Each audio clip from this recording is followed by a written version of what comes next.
One sec. We are. Oh, I'm sorry. My bad. Welcome to another edition of Hunter the Reckoning, Tomorrow the World. This is Chapter 4. We begin with Jackie Zephyr O'Connor at his latest gig, at his band's latest gig, in their favorite venue in Gulfport, Mississippi, which is called House of Rock. Okay. And what does that look like?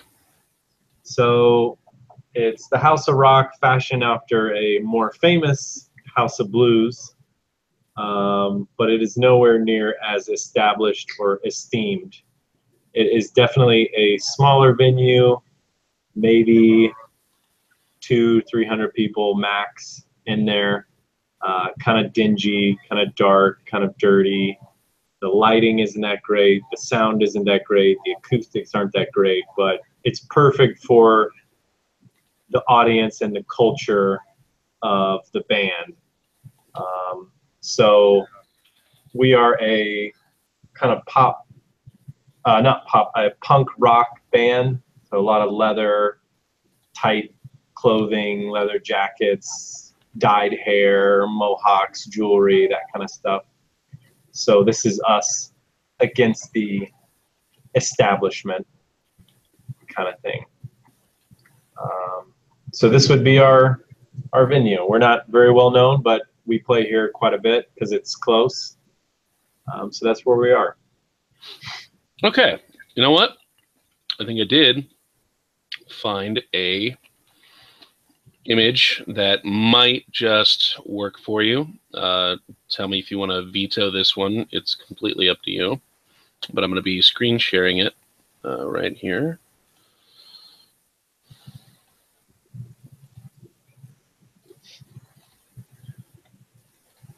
What do we think? Sure, that's perfect. I like the sunglasses there. That's perfect. All right. Fantastic. Okay. So that's probably not what our band looks like, but yeah, I doubt you'd have like the trumpet and everything, but you have like one song that's ska, and then the rest is just. You mean there's no accordion guy? We were probably on a Tony Hawk soundtrack at some point. Did Tony Hawk die or just retire? I have this weird feeling. He's not dead. Okay, well, that's good. I'm pretty sure he doesn't skate professionally anymore, but he still has a brand and stuff. Okay. So, what is your band called?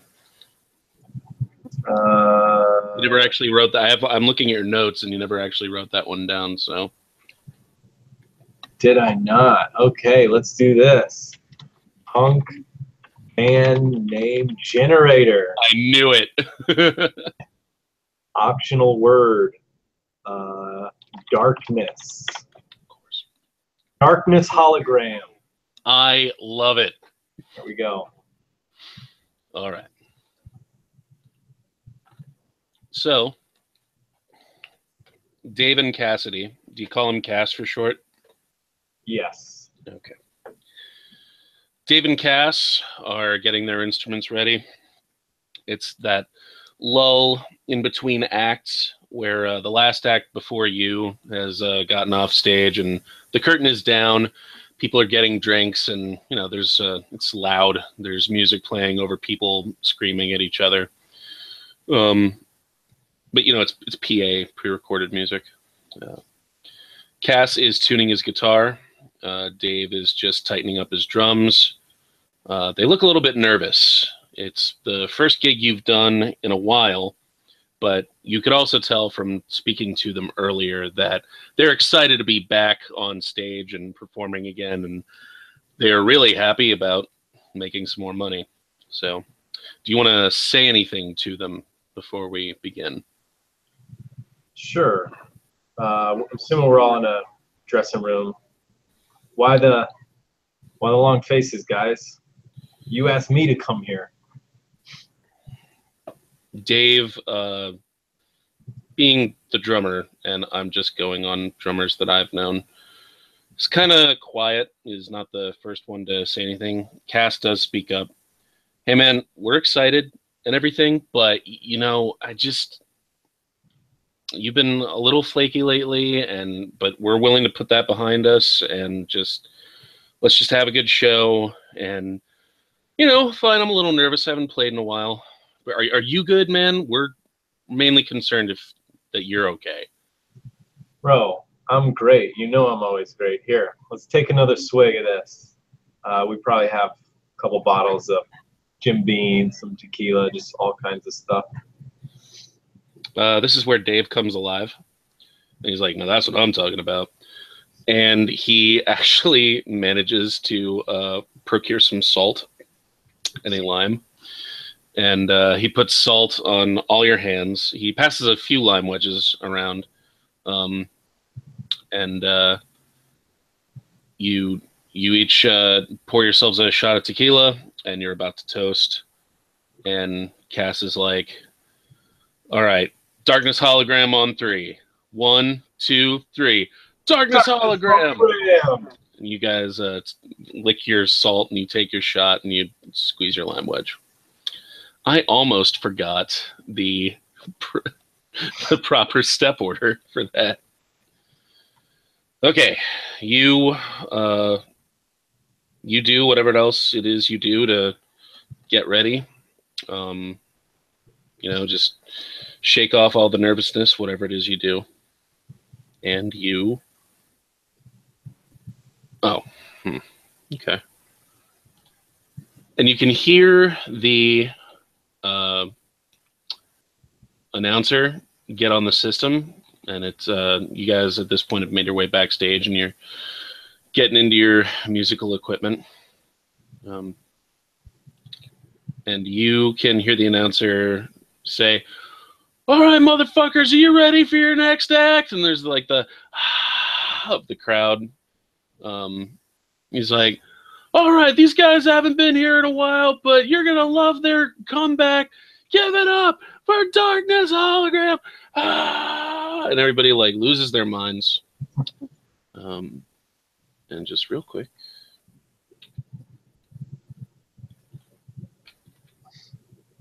Oh.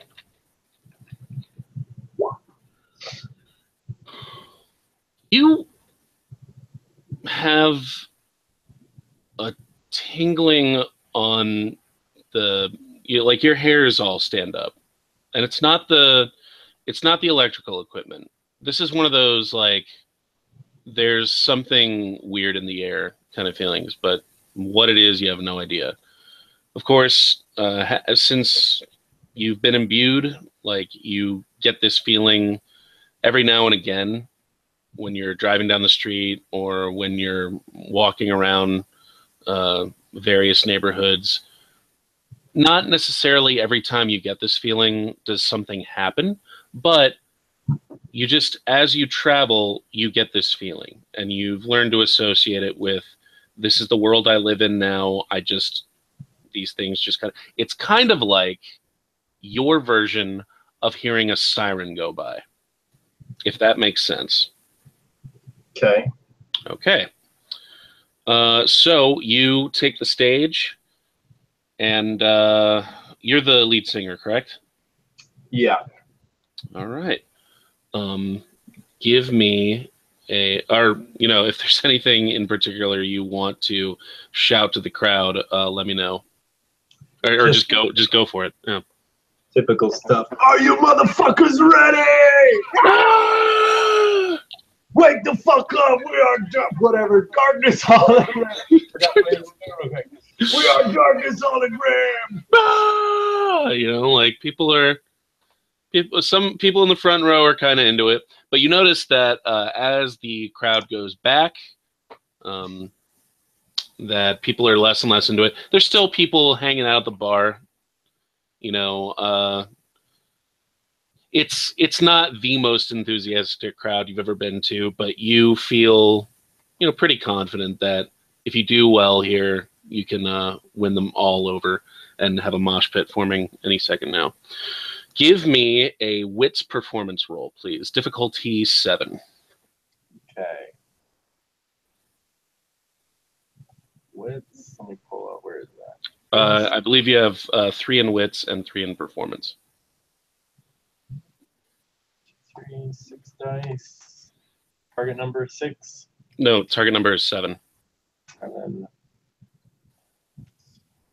form. Submit.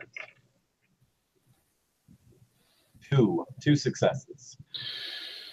Okay, so you enter into your first song, and you kind of get some people jamming out, tapping their toes. You know, you've got maybe a few more clusters here and there. And then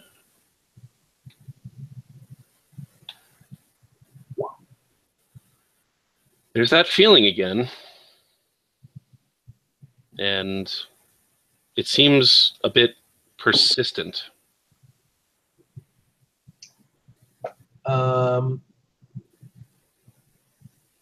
It'll probably kind of throw me off. I'll probably miss the riff I'm playing or mess up the word I'm trying to say. But you were saying that this has kind of happened ever since the imbuing, so it's not the first time I've experienced this. Is that correct? That's correct. As I said, it's sort of this thing that you're feeling right now. You don't recognize it as you're in immediate danger or danger is anywhere within the near vicinity. It's more of just like something odd is near-ish. You don't know what it is. It's like I said, it's your equivalent of hearing a siren. Can I spend a point of conviction to try? Well, I wouldn't be able to see the crowd anyway. Never mind. No, go ahead. I mean, you can. You never. Actually, that's a. You know what? I don't think I have your most updated character sheet, so I don't remember what your edges are. I have not spent any experience since the original one. Okay, but what I'm saying is the original one didn't have your edges written down. Okay, I have Ward, Rejuvenate, and Foresee as the 3. Okay. That's good. I'll take a second here. Okay, so actually, when you said it threw you off, you were that performance roll kind of counted as one whole song. So what I'm gonna say is that you were about to say something to the crowd to try and like warm them up even further, but like your voice kind of failed you. Like you were gonna say one word and then you thought of another word to say and they log jammed in your mouth. And so go ahead and roll me like a wits performance difficulty 7 to see if you like laugh it off with like a joke or doing a shot or whatever you would do in that situation. 1. Okay, it works. So what do you do in that situation when you fumble your words? I'd probably at least acknowledge it. Well, it's been a while since we've been up here, but let's keep going. Okay. Cass laughs. Dave does that thing where like he taps the sticks together, you know, to like get the beat for the next thing. A couple people in the front row laugh. Oh, did you want to spend the conviction to activate second sight? You can if you want. Yeah, can I do that? That'll put me at. So we have the same sheet. That'll put me at 1 conviction left. Okay. And bear in mind, it is always possible to get your conviction back if you do something that is in keeping with your, you know, in keeping with your creed, or if you risk conviction on an edge and you succeed. So, all right, so you're at 1 conviction. You activate second sight, and okay, whenever you activate second sight, it's almost as if someone has turned the contrast on your eyes up a few notches. The shadows get darker, the lights get a bit brighter, things just seem more amped up. And then you let me do this.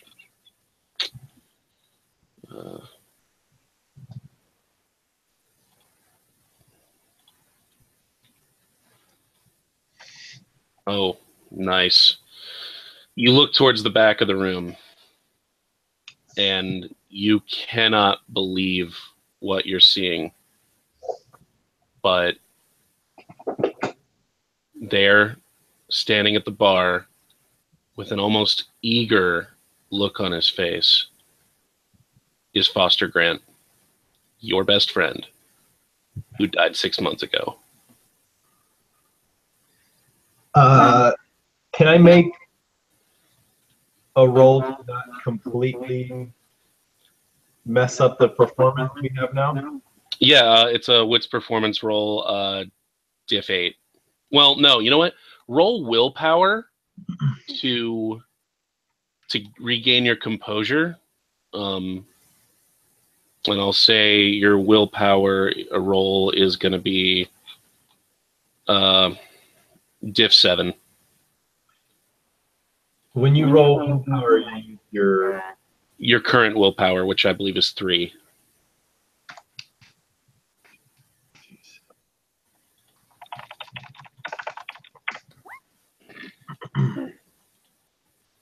All right, you succeed. You maintain your composure. So now that performance with that wits performance roll is going to be separate. Okay. So, yeah, but it's going to be it's going to be difficulty 7 again, only because you're a little bit shaken by the image of Foster back there. But as the night goes on, it'll be easier to, like, the difficulty will go down. Okay. Sorry, did you say 8 or 7 for difficulty? 7.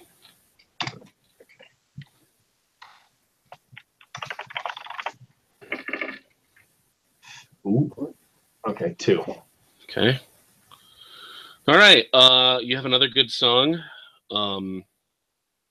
And the crowd really likes it. They're clapping, they're cheering. You win a couple more people over to your side. And the image of Foster was a little bit hazy, and it's flickering in and out. However, once the song is done, you see him close his eyes. You actually see him getting a little bit pumped up as the song goes on. You can't take your eyes off him. I mean, how could you? But you see him just sort of like seem to feel a little bit better, stand up a little bit straighter, and he starts walking closer to the stage. In between this and the next song, I'll kind of walk up to I'll walk up to Cass and say, "Hey, are you seeing this?" And I'll point and say, "Are you seeing this? You seeing Foster right here?" Oh, well, before you say Foster, he will say, "Yeah, I'm seeing it, man. They love us," and it's very clear. Like, I mean, unless you want to, do you want to press the Foster thing, or no? I kind of get that he's. I kind of get that he's in the zone. Yeah. The drummer probably wouldn't be able to see much of anything. No, I'll keep looking at Foster. Dave's eyes widen, and he gives you this thumbs up. It's kind of like that thumbs up gif of that kid from that sitcom in the 80s. So let's just I have an idea, but I don't know if scared a bit. Oh, all right.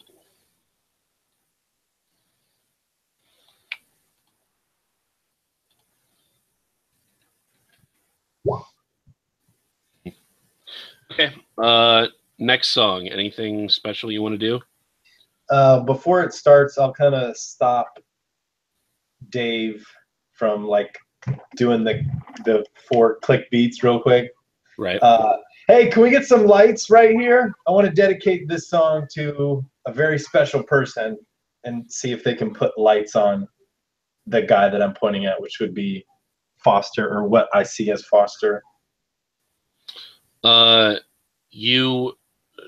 is at this point you notice that earlier it seemed like Foster was sort of shouldering his way past people, but the reality is now you are seeing his image move through people.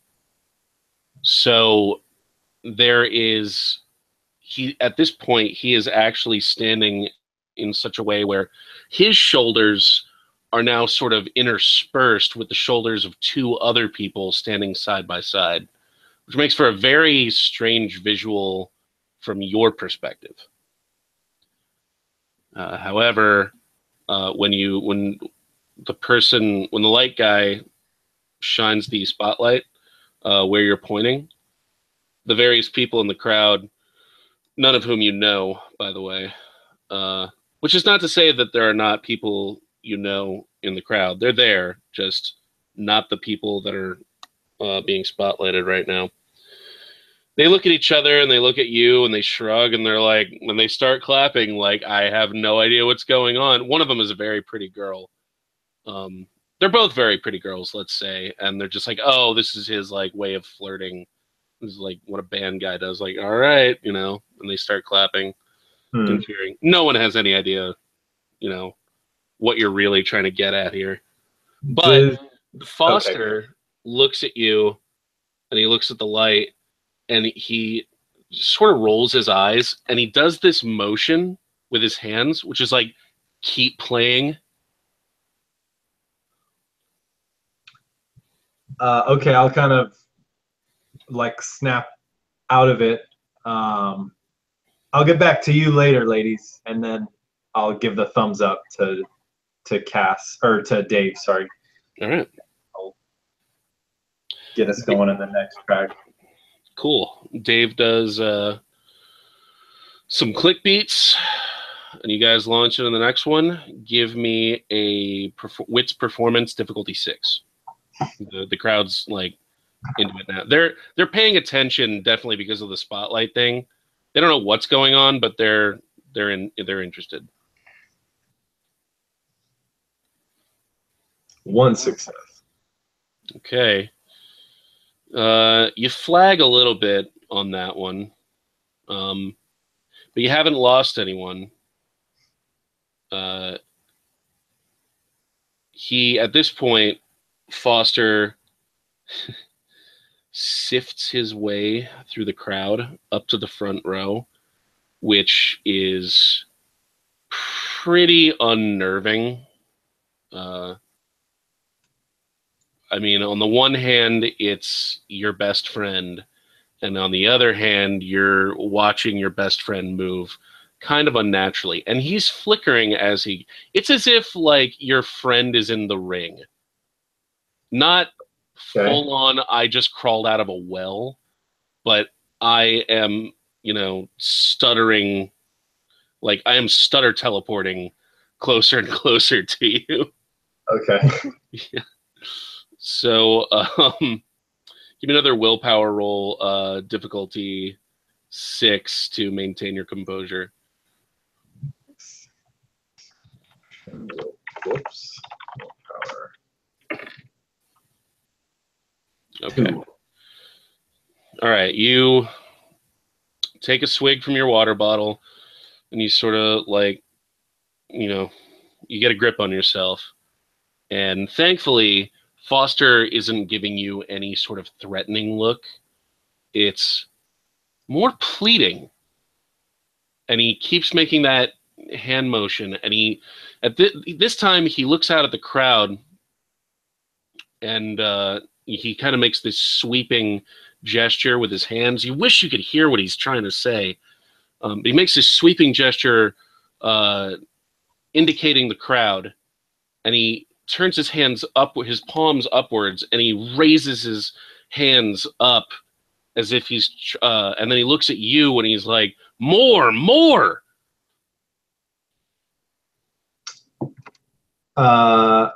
Can I make some sort of empathy roll to see if he's wanting more volume or more crowd interaction or more what? Make an empathy. Go ahead and make an empathy roll, difficulty 6. Perception empathy roll, difficulty 6.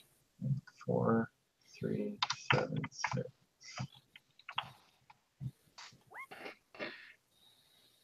Oh yeah. Nice. Okay. You can tell what he's trying to indicate is like, play your fucking heart out. Like, get this crowd jumping. Do whatever you got to do. Okay. Yeah, I'll kind of smile when I get the realization that what I think is happening, my best friend's ghost is here at our show, and he's sort of telling me to stay with my old life and the things that made me who I am and not let all of this, the imbuement and all the craziness, take over everything. And so, yeah, I'll play my heart out, sing my heart out for the next track that we have. Do you want to give yourself a willpower for an auto success in this next performance roll? Yeah, I'm going to. Okay. Then give me, yeah. By the way, I've got a new dice roll macro for you guys, which incorporates willpower. I'll go over it with you in just a moment. But yeah, let's spend a point of willpower, which will bring you down to 2. And give me a performance, a wits performance roll, difficulty 6. Oh, whoops. Hold on. Number of dice. Wits performance 6. Target number 6. All right. So 6 successes. Nice. Okay. You start off, with like your voice real low. It's one of those songs that like begins like with a steady beat and like a steady guitar and bass line, and then it just like steadily like increases in energy and volume, and by the time you're hitting the crescendo, like it's not a peak where it eventually comes back down. It's more like New Noise. That's, I can't remember the name of the band that does New Noise off the top of my head, but like it plateaus, like it reaches a certain level of energy and it just stays that way until the end. Okay. Yeah. And by the time you're done with that song, you guys are exhausted, but the crowd is going ape shit. And at a certain point in the song, Foster is glowing, and much to your surprise, but also your incredible relief and elation, he floats up onto the stage with you, and like he sings the chorus with you, and you don't know if anybody else in the crowd can hear the assisted vocals coming over the PA, but you hear it, and you're filled with joy, and the crowd loves it, and the band's happy, and you're happy.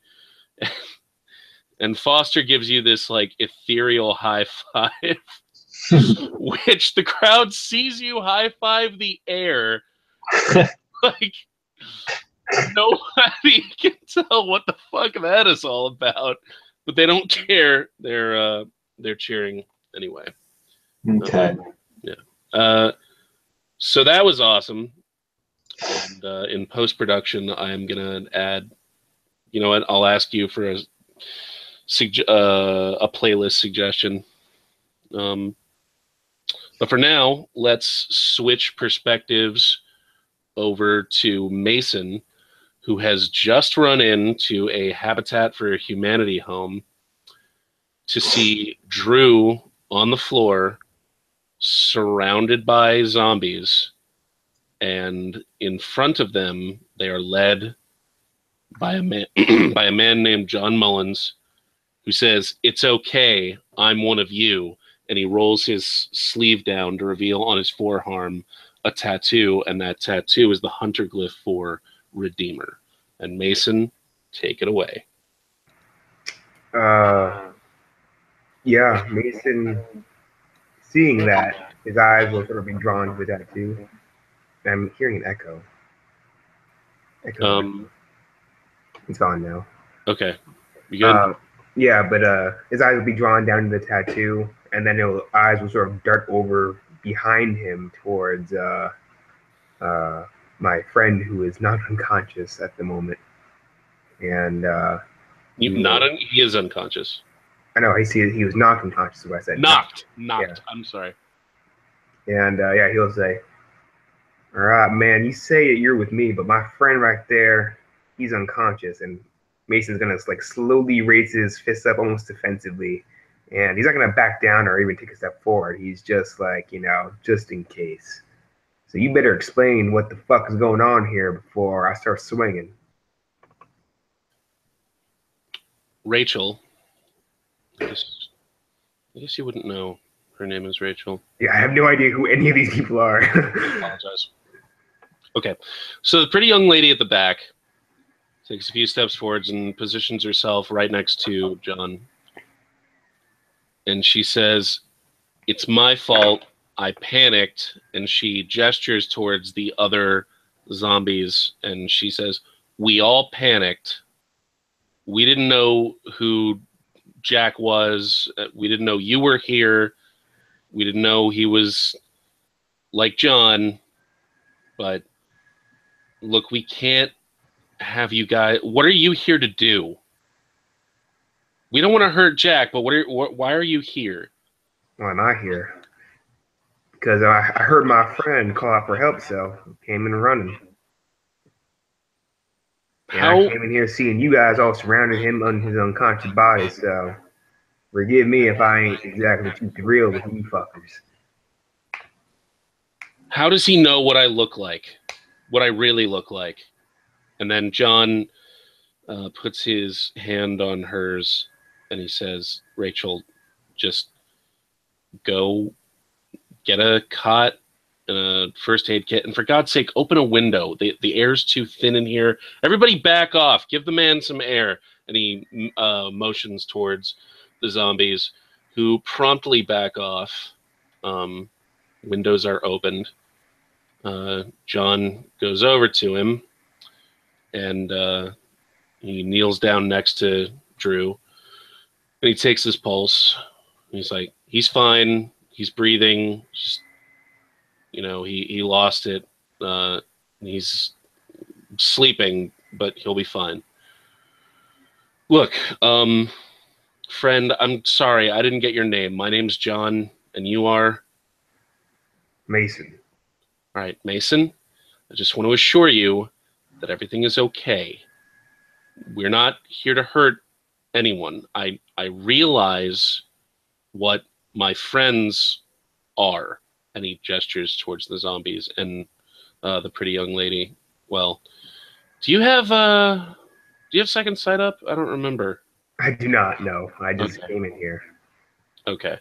All I do know is that he had suspicions that, or actually, no, he confirmed that they're all rots with his own second sight. So I didn't really need to see them to know what they are, because he told Sure, me. you can just kind of intuit. Yeah. Oh damn, are they that far away? I didn't really. I need to play around with the amount of space each grid takes up. But that's something I'll do later. Okay, so where was I? I'm sorry.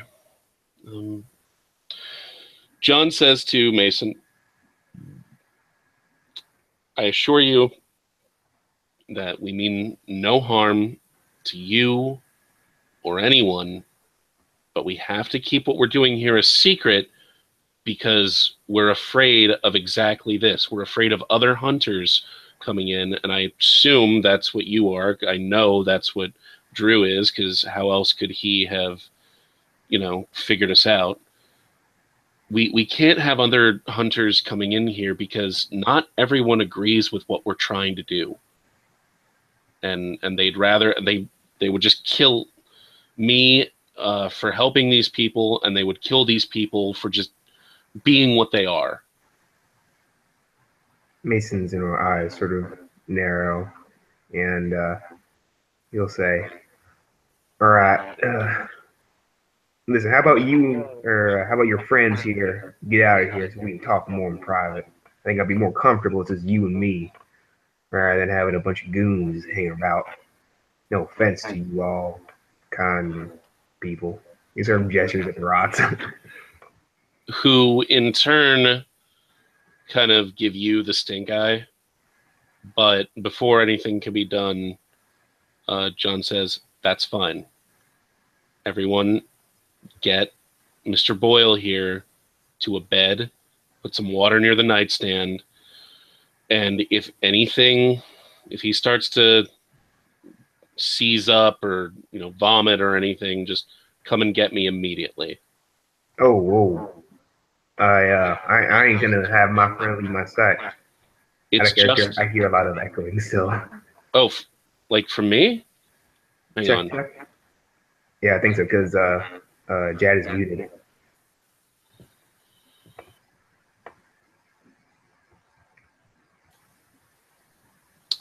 I'm gonna mute myself real quick and then just say something and let me know. Okay. Check. I do not hear it. But you do hear it when I have my mic on? Check. Yeah. Crap. I don't know. Are you wearing headsets? I am. That's odd. Yeah, you're telling me. Jad, can you hear it? Or is it just me? Maybe, but it's not very noticeable, to be honest. Sorry. All right. Well, if it's not bothering you guys, I can keep going. Are you sure it's not bothering you too much? No, I'm fine. Okay, just checking. All right. Mullins assures you it's just in the next room. He's literally right next door. All right. Well, we'll be talking right outside that door then. Yeah, and we'll leave the door open. So all right, fine. Yeah. You okay. So basically, they carry Drew into the next room. They set him down in a bed. Everybody except for Rachel leaves Drew's side. And that leaves you and Mullins to stand and talk. So let me get rid of all these people first. And yeah, at this time, once there's less of the rots around, Mason does sort of relax a bit more. Okay.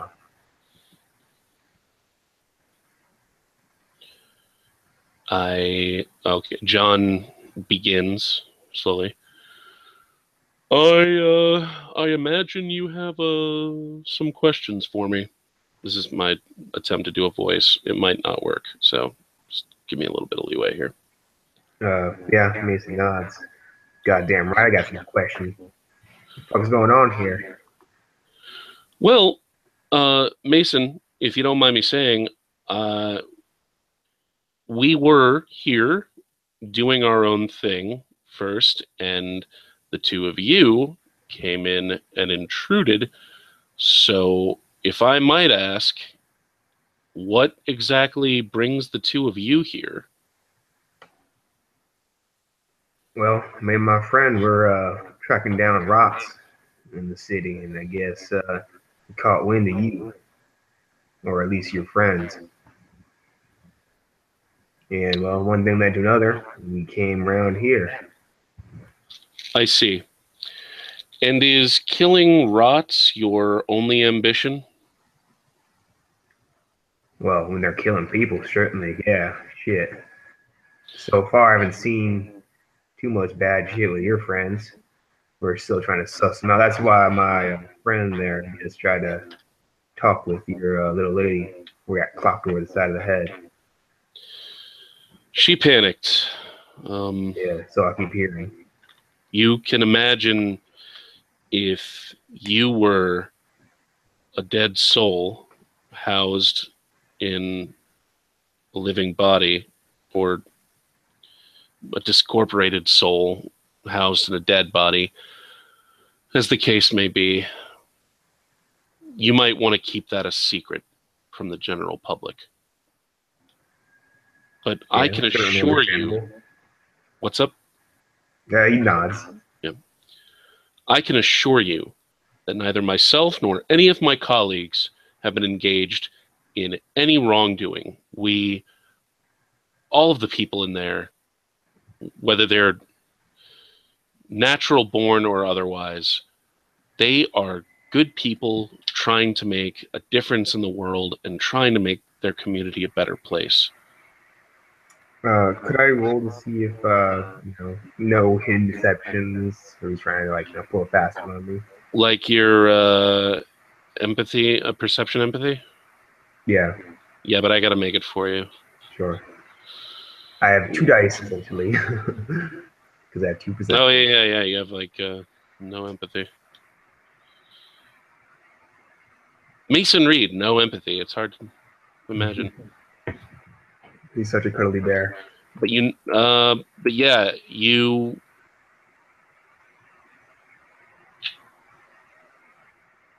listen to what he's saying, and you look at his eyes, and you listen to his tone and his body language. And so far as you can tell, as hard as it is to believe, this man with a staff that is heavily comprised of zombies does not appear to be up to anything sinister.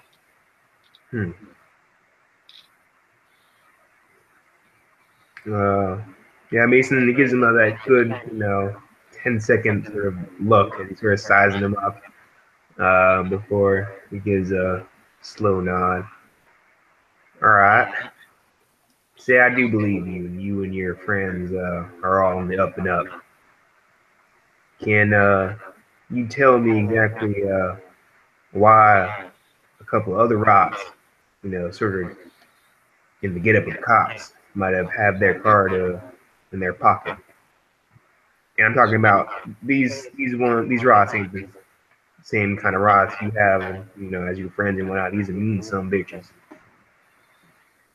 I'm sorry, card in their pocket? Yeah. Apparently, they were interested in you, and that's what actually led us to you to begin with. You mean they had a Rise Up business card in their pocket? Yeah. And these were cops? Well, there are rots walking around as cops, sure. His eyes sort of,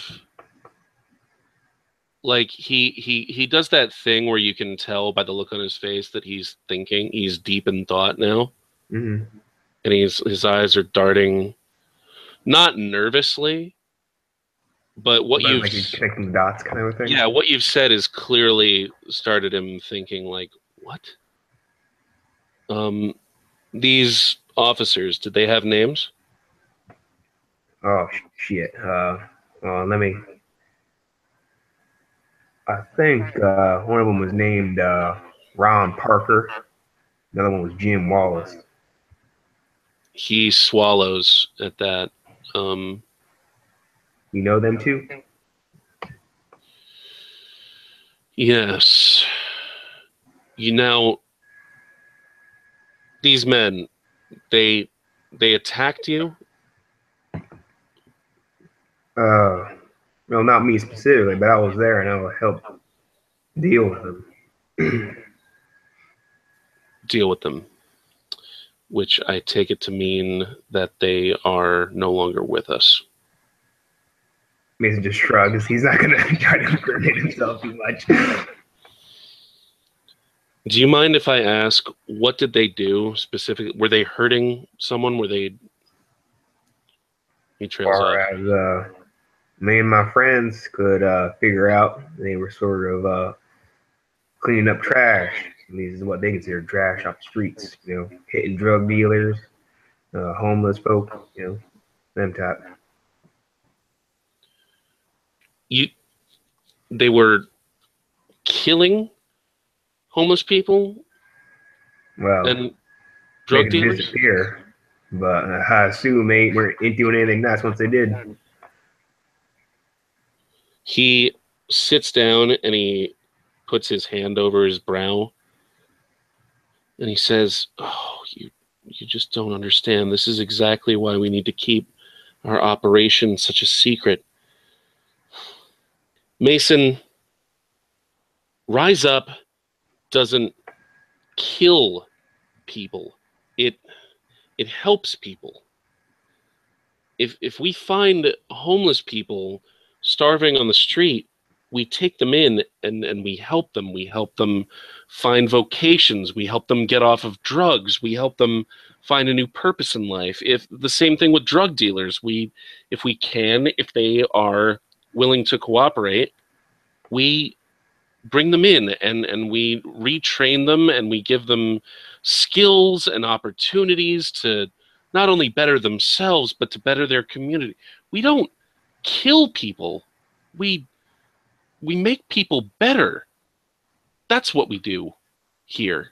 If undesirables, he raises his eyes at that and does air quotes, are disappearing from the streets, and it's Rise Up's doing, it's certainly not anything violent or illegal. We're a humanitarian organization.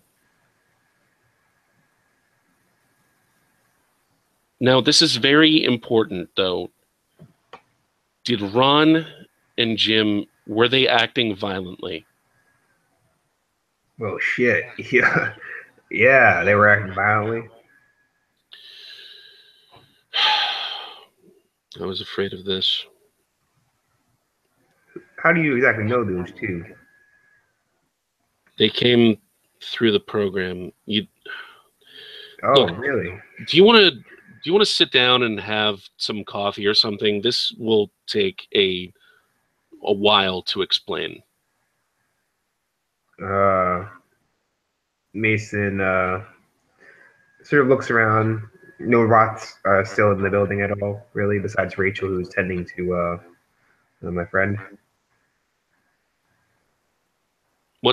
I'm sorry, could you repeat that? There's no Roths still in the building, it's just us. Yeah, the only people in the building are you, yourself, or I'm sorry, you, John Mullins in one room. In the adjacent room is Drew and that lady Rachel, who is a Roth, but does not appear to be doing anything weird. It's just sort of watching over Drew. Yeah, Mason's gonna sort of blow out like a long sigh and sort of like scratch, the bad guy's head as he runs through his hand through his hair.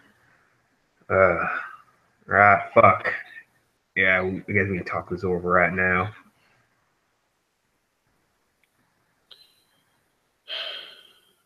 Okay. Imagine you're dead, but you don't cross over into heaven or hell. You wake up and you're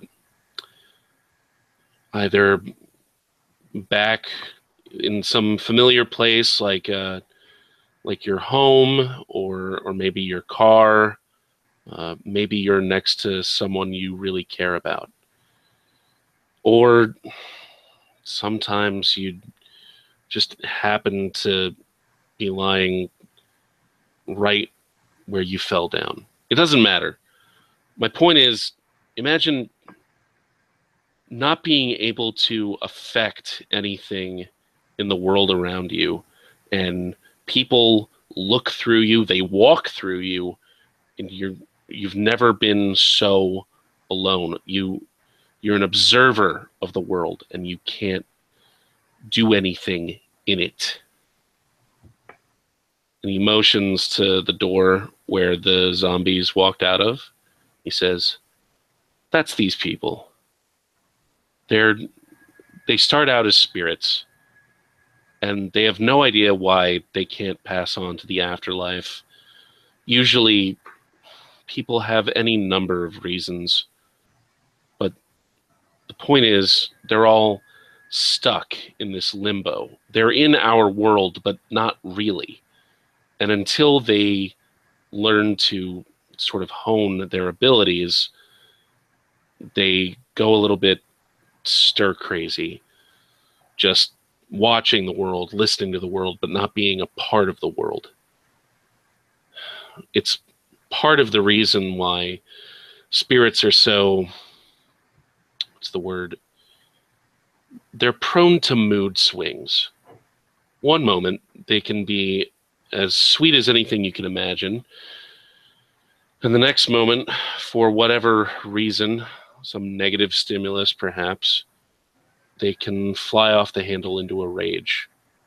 And it's one thing when a person does so. They can throw things, they can hurt people, they can hurt themselves. But when a spirit, a being that is essentially pure emotion, gets enraged, they can have very severe and harmful effects on the immediate environment around them. So we try to keep them as calm as humanly possible. Stop me if I stop making sense. Right now, it seems to make sense. But, I mean, if you got such, I mean, if these spirits are as, volatile as you seem to be describing them, I don't know why the hell you're trying to put an English driver behind the wheel of actual living body, man. I'm getting to that. Disaster. I'm getting to that.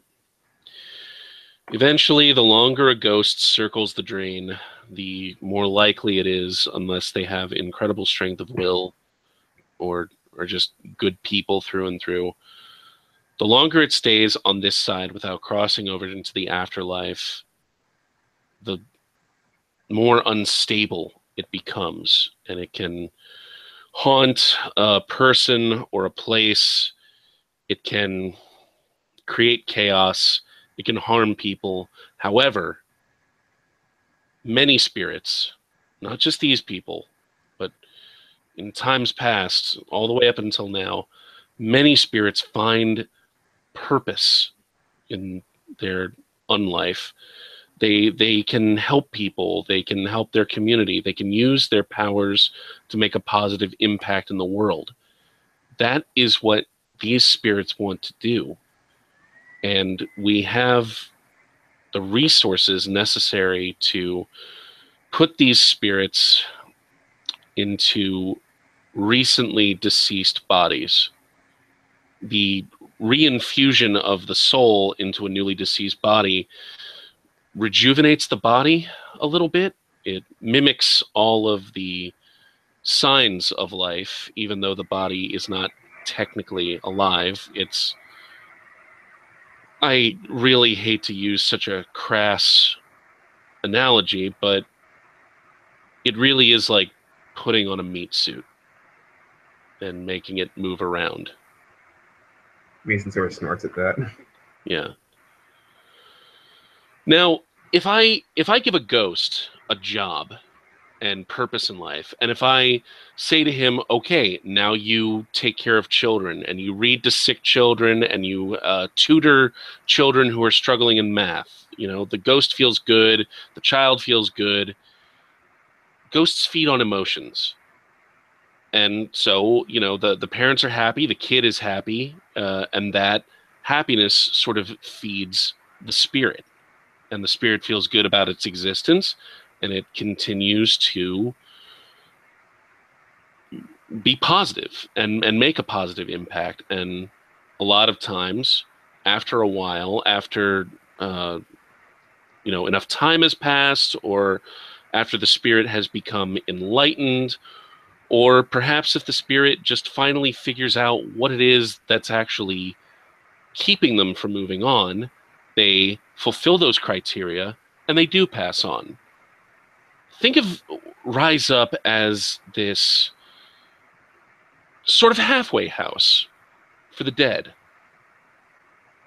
That's what we're trying to do. We're trying to help the dead be a positive influence in the world and help them to move on to their next stage of existence. However, even if I give every ghost in the world a job that they really like, it's always possible for ghosts to swing the other way, and they can go completely insane, or they can just have violent outbursts for which they are incredibly remorseful later. My suspicion is, and I wasn't aware that Ron and Jim had chosen to become police officers after their time in Rise Up, but my suspicion is, as a cop, you deal with negative emotions pretty frequently. And if they had enough negative emotions overwhelm them, it's just possible that they allowed those negative emotions to make them lash out violently, for which I am deeply sorry. I deal with a lot of the spirits, because of my vocation, and he taps his tattoo when he says that. And he gets a little quiet for a minute, but I do my best, I try as hard as I can to help everyone see the light and to move on, but you can't get everyone, and I'm really sorry that they did whatever it was they did to you, but please, Mason, you have to understand they're not all like that. Asking why Jim and Ron were bad is like asking why any person who commits a violent act is bad. It doesn't make all people bad. It doesn't make all spirits bad. Do you understand? Mason, he has his sort of arms crossed as he's listening to all this. All right, yeah. I can see what you're trying to do in certain scenes, best intentions. But like I said, man, some of these ghosts or rots, whatever the fuck they are, uh, man, they're making some big messes. And me and my friends, we're the ones that are cleaning them up. People are dying out there. I'm sorry. I thought you said you already took care of Jim and Ron. We did. But if we had to keep on cleaning up more messes because more of these things keep on turning, man. You're saying this is still happening? Yeah. Who else has been lashing out? Shit. Out of character, it was, I'm trying to, I think we got reports on HunterNet that it was, like a bunch of like areas popping up in the southern region, right? Yeah, like all the authority and HunterNet around us, there were tales of like checkpoints and stuff like that, from what I can remember. Yes, but while there were indications of zombie cops, there were not any definitive instances where they were acting violently. However, you can tell him about the bar fight you got into. All right. With the one guy, and do you need a refresher on the details behind that one? I have most of the notes for that. I just need to go back and find them. Okay. Well, we are a little bit past 7, so why don't we take call it 10-minute break, and and then you go over your notes. I'm gonna go to the bathroom, make myself a little bite to eat, Cool. and then we'll resume in 10 minutes. That good with you guys? Sure. All right, cool. Yeah, in a bit.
Okay, and we're back. Or at least I am. I'm here. I am here. Cool. Okay, so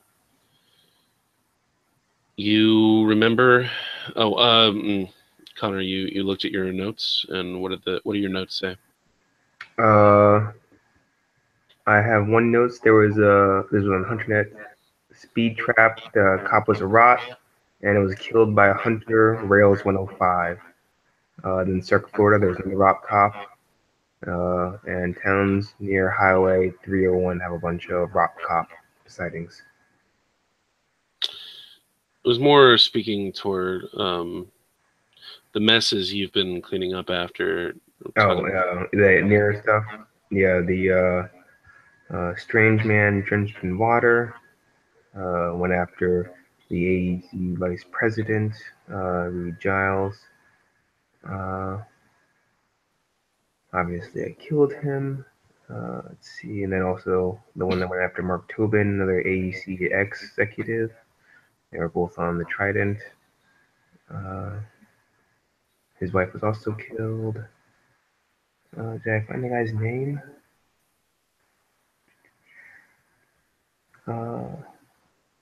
Will Baylock. That was the rot in the bar. That was the name of the. That was the name of the body, or the name of the spirit that was inhabiting the body. I think I found a picture of him in the employee. Or I got the employee manifest of the people on the Trident, and then I sort of cross-referenced that with the Google searches of obituaries and stuff. And I found Will Blaylock as a match for the guy that I fought in the bar. That's right. Okay. So let's just say you relate to him the name Will Blaylock and what he did to Reed Giles, and what he tried to do to Reed Giles, and that still another one is attempting to kill John. Wait, he did kill John Tobin, and he did kill Mrs. Tobin. Yes. Yes. And you... Mark Tobin. Sorry? His name was Mark Tobin. It was Mark Tobin? Right. Yeah. Thank you. Now, do you tell him that you have any suspicion? Do you tell him that you're involved with, or rather, hired by AEC to keep the rest of their staff safe? Oh, no. I'm just hunting down rots, killing people. That's all I would tell him. No, I do tell him. He would ask, like, who they've been targeting, or he would ask who did this Will Blaylock, who John Mullins has never heard of, by the way. He says, well, who was he? Do you tell him Reed Giles' name? Some guy, some executive or senior VP in AEC. I think his name was Giles. Some shit. Okay. And do you have any idea why he attacked this man, Mr. Giles? Well, I was, doing some research and whatnot. Managed to find, that sort of disaster a couple of years ago, oil spill, whatnot with the Trident. Yeah, in the Gulf. Yeah, it ruined the Gulf of Coast. All the businesses, all the seafood places, all the coastal bars. It really did a number on business. Yeah, well, I have some suspicions that that's sort of connected to what's sort of been bubbling up recently. That rock came in there looking for revenge since apparently that executive was partially responsible. And I'm thinking that more rots, probably more of the vengeful dead, I should say, are coming back to, go after the ones I guess they thought did them wrong. And while I'm all for some real justice and whatnot, they're killing a lot of innocent people too, and I can't stand that. He listens to what you say, And when you stop talking, he says, wait, back up. You think that the men who were killed in the Trident explosion, you think they are coming back to seek revenge on the AEC executives who were in charge of the drilling platform? Well, I mean, it's working theory from what evidence I got so far, but yeah, that's pretty much the gist of it. He gets noticeably worried at this point. Like his eyes go wide and his head just sort of shifts from one direction to another. And he says, "Mr. Mason, do you have any idea how many people the news said were killed on that oil rig explosion?" Remember off the top of my head, about 50. Yes. And oh my God, I can't. If there are 50 out there just causing violence, this is incredibly bad. I can't even wrap my mind around it. Okay. Mr. Mason, I would like to help you. I think that myself and Rise Up, with our resources, we can help you at least alleviate some of this problem. If we can reach out to these zombies, we can tell them, there's a better way. There's a way to redemption. There's a way to earn their place and to put their past behind them. We can't just obviously let them go around killing, no matter, if these AEC gentlemen are responsible for their deaths, obviously that's one thing, and it has to do with court of law. I'm obviously not well versed in that, but regardless of the circumstances, we can't let these spirits go around killing whoever they want. So we have to stop them. And if you can somehow, if we can find them, I mean, I don't know if they're scattered, if they're all in one place, but if we can somehow find them, then we might be able to save them. And in turn, save and he says this with like a big lump of irony, the good folks at American Energy Consolidated. I mean, I've seen some of the murders they've been doing, and it's some pretty brutal shit, man. I don't know if they're all too open to reason and, logic and whatnot. Like I said, these things seem hell-bent on murder. Well, Mr. Mason, I never give up on anyone. It's simply not in my nature. All I'm asking for is a chance, an opportunity to help these people. Because at the end of the day, they're still people. Mason doesn't say anything at that. He sort of, looks away like, okay, buddy.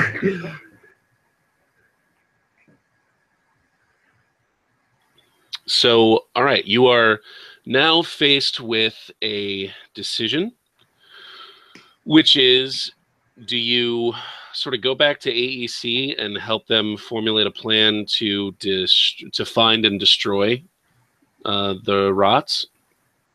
Or do you try to help John Mullins find them and try to redeem them? Try to help them out. Obviously, help them, but not help them kill anyone. Mm-hmm.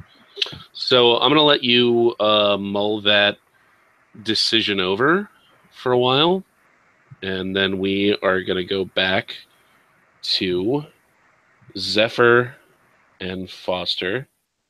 Give me just one moment here.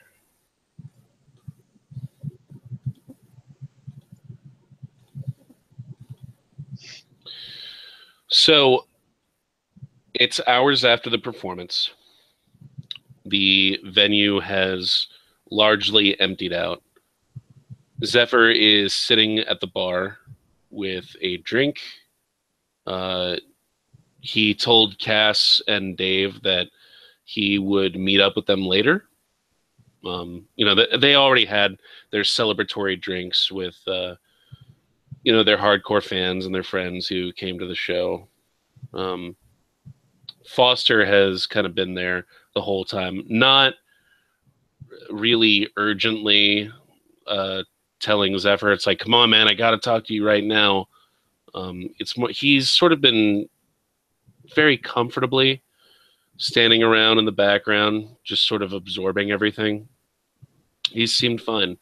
But Zephyr does recognize that at some point he's going to have to talk to his friend. And now it's fairly late. Closing time is looming, but you've got some time to talk to Foster. So take it away. I'll kind of make eye contact with Foster. Is he sitting at the bar or is he walking to me?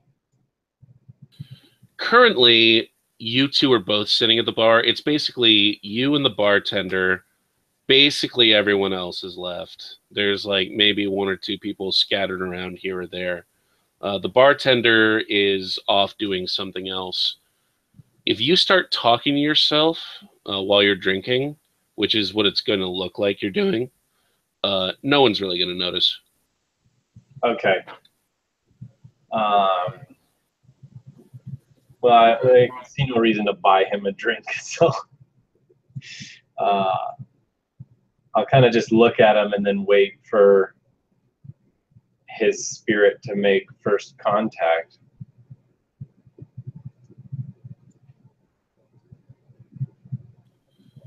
Hey, that was a hell of a show, man. This is the first time I've heard him talk, right? Yeah, he says, like, that was a hell of a show, man. It's just like back in the old days. I mean, not that the old days were so long ago. You know what I'm saying, he says. So you can talk now? Well, what do you think I was supposed to fucking do? Like, just hold a conversation with you with hundreds of people screaming? Your instrument's going? I just am... Well, this isn't the weirdest thing I've seen. I'll take another swig. Wait, hang on. Your dead best friend coming back to talk to you isn't the weirdest thing you've seen? That makes me kind of sad, actually. Hey, I went to a support group for people bullied by the police. Things have changed. Things have changed because you went to a support group? Yeah, I know. Not like me. So what? I thought you kind of moved on to a better place.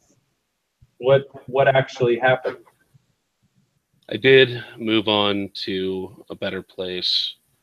That place was an awesome new condo uptown, but the tenants got sick of me running up their cable bill, watching porn all the time. And then, I can't really jack off anymore. So the whole thing became kind of pointless and depressing. So I'm back. Well, at least you haven't changed much. What are you here for? Well, I don't know a whole hell of a lot. Like the first month or two, I was really freaked out, obviously. I could not understand why I'm just sort of like floating around and no one can hear me or see me. Fuck, dude, you should have seen me. I was like, there was a whole day when I just stood in the busiest intersection in Gulfport and was just like jumping around and like flipping off traffic and like screaming at people, and fucking trucks would just drive through me, and like, you know, vans full of soccer moms and like people on their way to work, and I would just like yell obscenities at them in the brief instances where I was in their car. Ah, dude, it was fucked up. But after a while, it got kind of fun. Anyway, I'm rambling. I do know that I feel most comfortable when I'm here. I think that might be because this is where I was most comfortable in life. We had some really good times here. I feel, I mean, I can walk away from it, but it's hard to describe, man. I feel like if I stay away from here for too long, I feel cold and tired and not very together, if that makes sense. So I come here every night at least. I hang out here a lot. But I also need to be around people because, you know, I don't eat anymore. I don't really sleep either. Can't have sex or anything, or even do any fucking drugs. But when people are happy or pumped up, it makes me feel better. Like I feel right as rain. That was why I was trying to get you to, you know, really step up your game back there, is because like all those people just like, you know, losing their mind and like really getting their adrenaline going. I feel like $1,000,000, man. Even just you sitting there, like riding the high of your show and enjoying that drink, like even that's doing a little bit for me. I thought, you know, I thought you were supposed to go, and I'm like pointing to the sky. I thought you were supposed to go like up there. I mean, I did too, man, but I guess I guess I've talked to like one or two people like me. And by the way, you ever get a chance to talk to a ghost who's not me? Don't. They're weird. Keep that in mind. Yeah. Yeah, I asked like how come I didn't get into heaven or even like go elsewhere. And most of them maintain that I'm supposed to do something here. Or I just there's a part of me that is having trouble letting go. Now me, I'm all like, no, Fahad, I have no problem letting go, man. Oh, fuck this place. You know, this country's going down the toilet, and you think I really want to stay? Like, I didn't have much going for me in life, man. I was a drug addict with no job. Like, what the hell do I have to be nostalgic about my time on Earth for? So, I don't know, man. I mean, there's clearly something I got to do, and I've been racking my brain, and I'm trying to figure out what it is I'm supposed to do, but I got nothing, man. I was wondering, I don't want to impose, but do you think you could help me? Yeah, definitely. Well, I think we can assume whatever it is has to involve the club here, right? I thought that, but people just, there's one guy I talked to said, this place is my anchor. Like, there's things that are keeping me on this side, right? Okay. But some of them are keeping me on this side in a good way. Because it's not just like if I got rid of all my anchors, yay, I get into heaven. Apparently, there's a whole other world. And I've seen a couple of glimpses of it, man, and his eyes get wide when he describes this part. I don't want to go there, man. Like, there's a whole other place besides heaven and hell. It's Like a purgatory place? maybe it's like here, only it's just I don't know, darker, colder, weirder, uh, way more crowded. I'll say that much. But hey, there's a lot more dead people than are alive people. And I asked the guy, like, does anybody get into heaven? He says, like, yeah, some people get into heaven, but most people are just schmucks. They're flawed human beings, and they can't let go of stuff, and they're pissed off, they're sad, he says heaven's kind of like a state of enlightenment, just being all at one with yourself, and just knowing your place in the universe and all this bullshit. I kind of tuned out after a while. He just started like going in circles. But he said it's possible for me to achieve enlightenment. And I asked him, like, I keep having to go back here. Do you think it has anything to do with this place? He said, maybe, maybe not. Most people, their problems that keep them on this side have to do with a someone or possibly an event.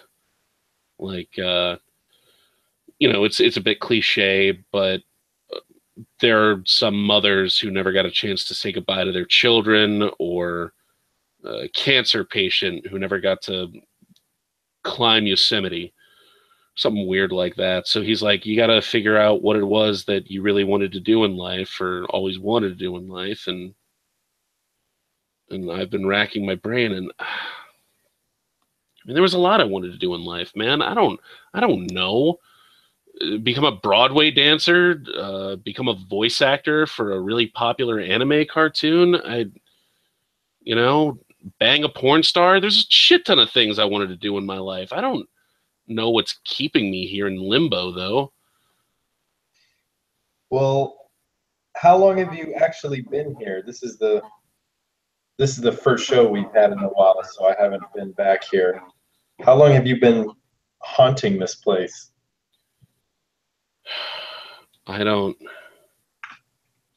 Time is weird, man. Like, honestly, it feels like it's only been a few days, but I don't sleep anymore. Like, I don't have to. I tried, and the first couple nights, that was a real pain in the ass. But it feels like I've only been here a few weeks, but it's February, and so I can't. It has to have been a few months at least. But there's this whole period of time that I really can't account for. For all I know, wait, how long have I been dead? How long has he actually been dead? According to your notes, it's 6 months. 6 months? Okay. Let me see. December, November, October. I want to say August. That would be like August. Buddy, we buried you on August 6th. His eyes go kind of wide, and his hands, go through his hair, like he's pulling his face back a little bit. Like, Jesus, seriously? I thought it was like a few weeks. Yeah, man. You've been gone for quite a while, at least on this side. As soon as you say that, he gets this real far away look. Like he's actually looking down. He's not looking at your feet, and he's not looking at the floor. It's like he's looking through the floor. He's doing that 1,000-yard stare thing. And like his jaw becomes like a little slack. Like he's spacing out totally. And he's like, a few seconds go by, and then he sort of has this spasm, like someone just dumped cold water all over him, and he almost falls out of his stool. And this is funny because you look around and like he stands up and the stool falls over, and you look around and someone has noticed that you are sitting in a stool, and the stool next to you has fallen over, and they're looking at the stool and they're looking at you, and they just give you this weird look, and they're like, weirdo, just knocking over stools. I'll look at the stool. Well, I guess that makes sense how you can change TV, so you can interact with some stuff.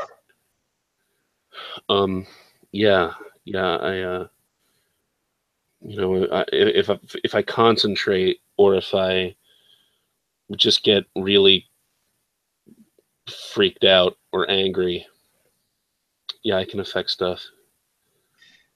Well, how long or how far away from this place can you go?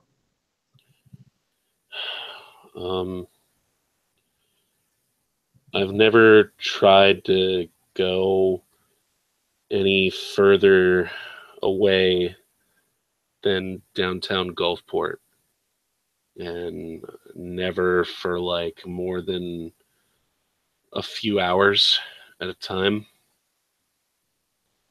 Okay. Have you seen any other weird sort of creatures?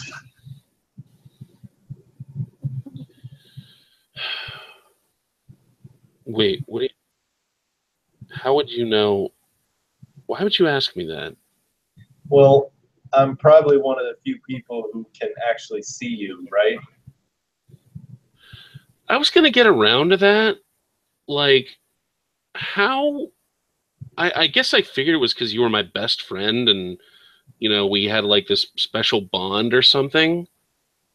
But wait, are you saying you've seen other ghosts?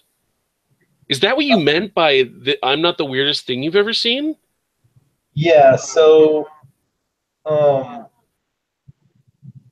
you know what you were saying about that weird place you went to where it's basically this Earth, but things are just a little darker and colder? So, Yeah. you remember that support group I was telling you about? Well, something happened there, and I don't know how else to describe it except it kind of opened my eyes to the reality of life here. So I've seen, those horror movies we used to watch? Well, funnily enough, some of that stuff is actually real.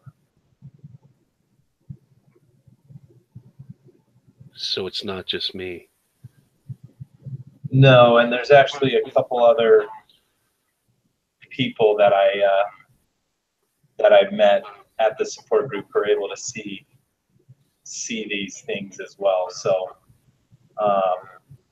what I'm saying is, if you want, you can sort of tag along with us while we try to figure out what's been going on in the city, and maybe along the way we can help you figure out what you need to do or what you have left to do.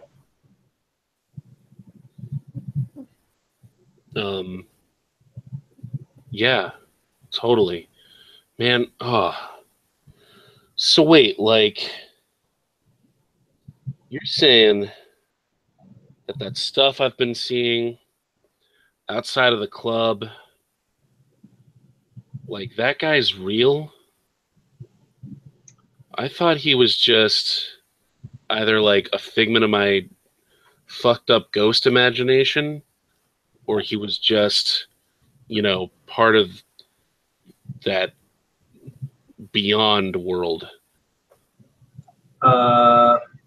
Which guy are you talking about?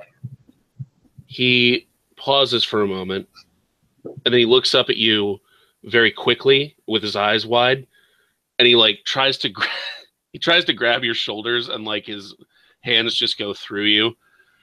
He's just like, "Fuck, dude, come with me." But shh. And he like puts his finger over his lips, and he leads you out to.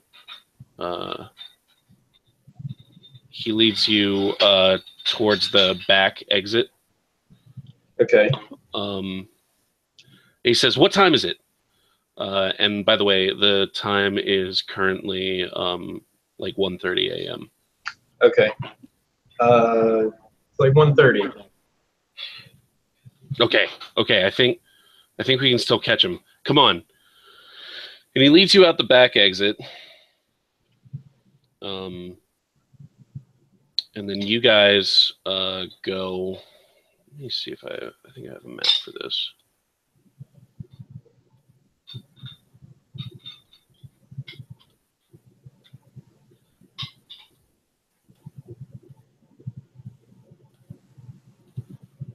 Okay. One sec here.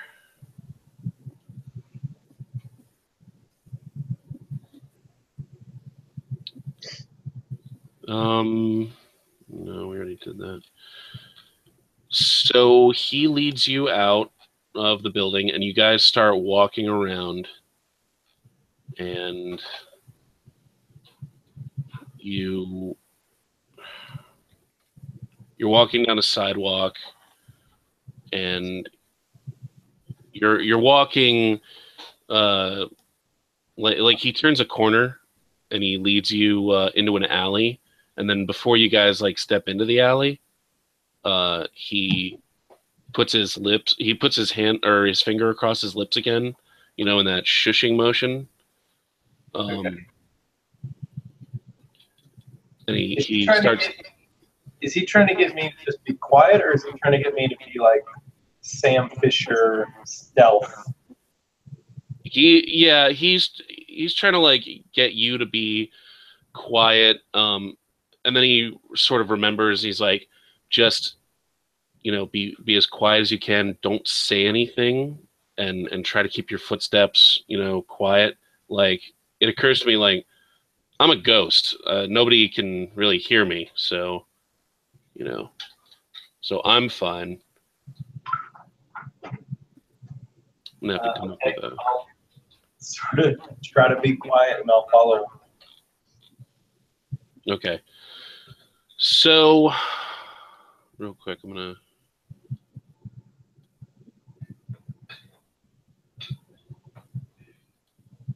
All right, you should be able to control that guy. He says, so there's this guy who like hangs around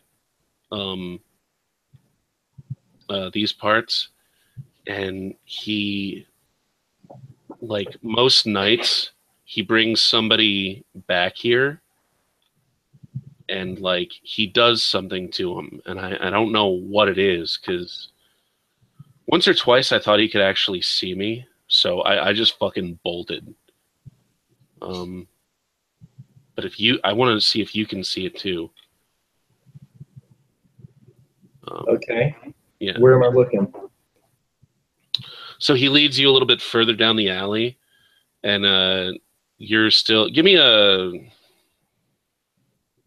Let me see. Yeah, give me a dexterity stealth roll. Okay. Difficulty 6. Dexterity's 2. Stealth is 0. And we're not doing the +1 difficulty or anything for skills or knowledges, right? No, we're not. Like, I actually looked that up recently, and it straight up said, like, just because you don't have a skill or a talent or a knowledge in something doesn't mean it imposes a difficulty. So that might be true for other World of Darkness systems, but it doesn't seem to be true for Hunter. So okay. What's the target? So 2, difficulty 6. Let me see. Bless you. I'll spend a willpower point here. I only get 2 dice. Let me make sure I get one. It's fine. That'll 2 dice, 6. that'll bring you down to 1 willpower. we get? Okay, so 2 successes for stealth. Okay. So you're walking down the alley, and you hear the various sounds of like bars closing, back doors opening up, and bar backs taking out the trash and all that kind of thing. No one really spots you or seems like they can hear you. And then all of a sudden, you spy a guy.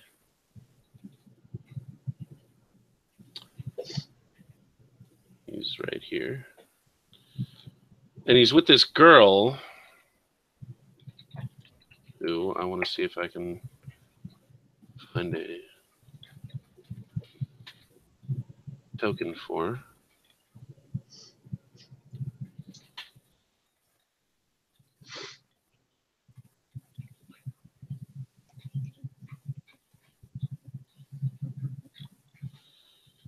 Huh. You know, it just... I'm sorry about this, guys. This will just take a second. No problem.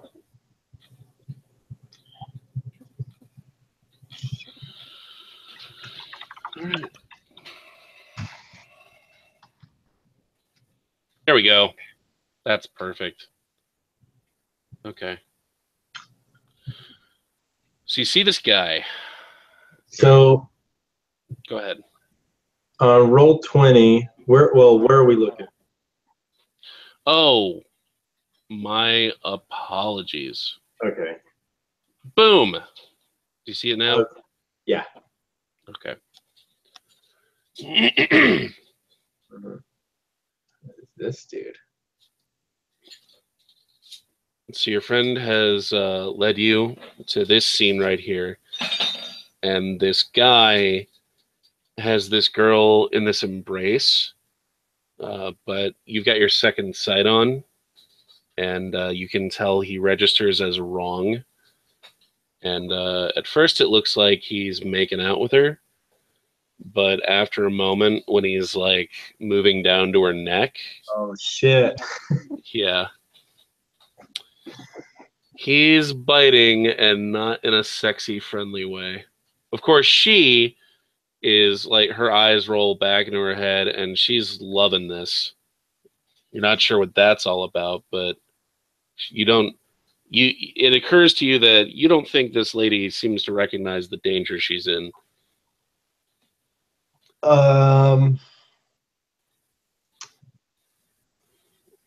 Now, you do what you want.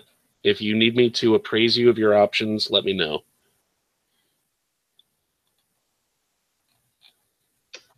I'm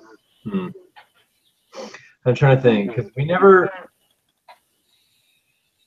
I never poked around Hunter Net about vampires, so I might know about them, but I wouldn't know how strong they are or what they can do. And I'm trying to like role play my character as a defender, so naturally I would probably try to. Yeah, I think my character would probably try to do something. Okay. Is there something? Well, what does Foster say or do? Anything, or is he just like, yeah, that's the guy? He asks, can you see that guy? Yeah, I can see that guy. The guy biting that girl's fucking neck. Oh my God! So I'm not crazy, and I'm not like, this isn't a vision from the other world. This is really happening right now. Okay, yeah, that guy does this like almost every single night around here. Okay, we can stop it. How do we stop him? I don't know. I was hoping you would know something. Fuck.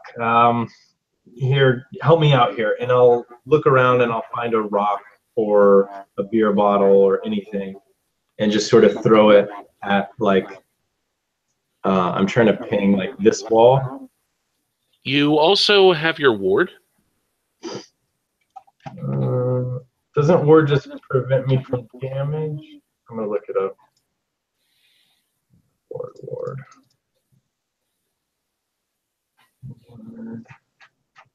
Edges.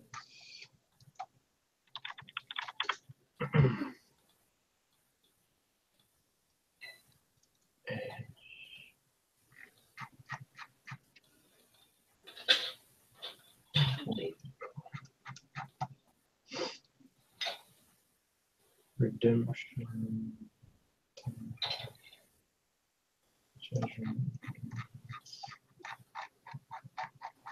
I'm scrolling through the book. Let me know. Do you need a quick reference? Whether through monster defender keep, they cannot approach her unless it allows for the will a character to seize if those cracking energy. Okay, the number of successes must exceed the stamina roll for each monster to approach. The distance that creatures are held at bay is 1 yard. All right. Okay, it should be 1 yard per zeal, if I'm not quite mistaken.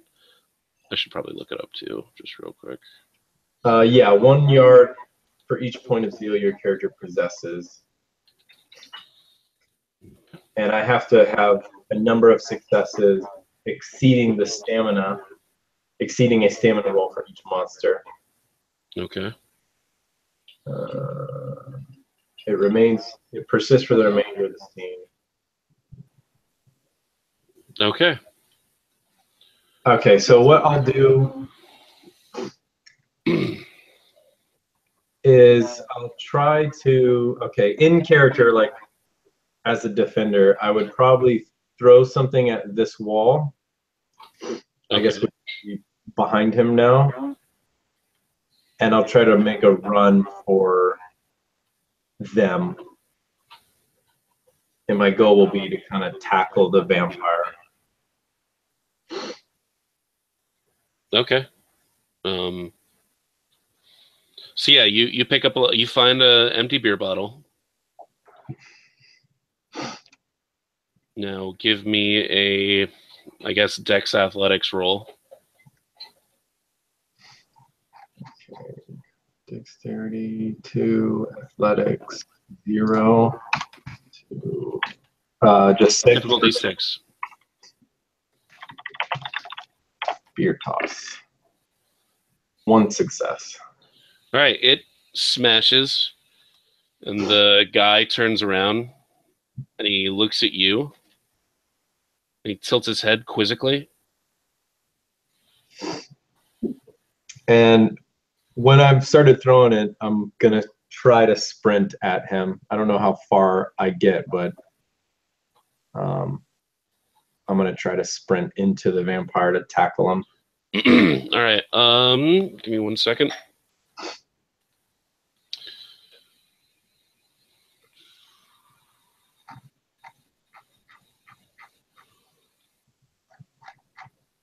Pretty sure. Yeah. Roll me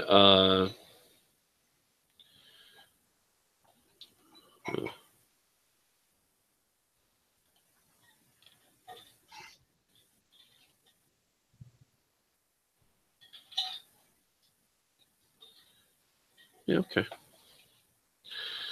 Give me an initiative roll, which is your dex and your wits, plus a d10. Your dex and wits are combined a 5. So yeah, roll a d10, and then we'll see. Okay, how... No, okay, so you can see those. So if I just roll 5 dice with no target number. Yeah. Then roll 1d10. No. Here, do you see over to the left where there's like a menu bar? Yes. There's like a multi-sided die towards the bottom. Yeah. So click that. Okay. Now you should be able to select what kind of die you roll and make it a d10. And then, so you're going to roll 1d10, and then there's something where you can add a number, and you're going to add the number 5. 1d10 plus 5. Roll. 10. Okay, thank you. Absolutely. And all right, you've got him on initiative. So give me a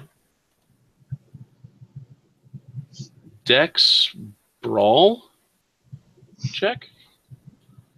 Yeah. Difficulty 6.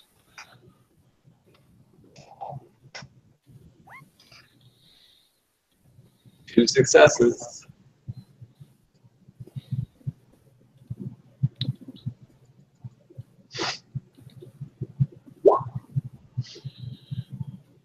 Okay, so yeah, you tackle him, and he's like, "What the hell are you doing? Get off me!"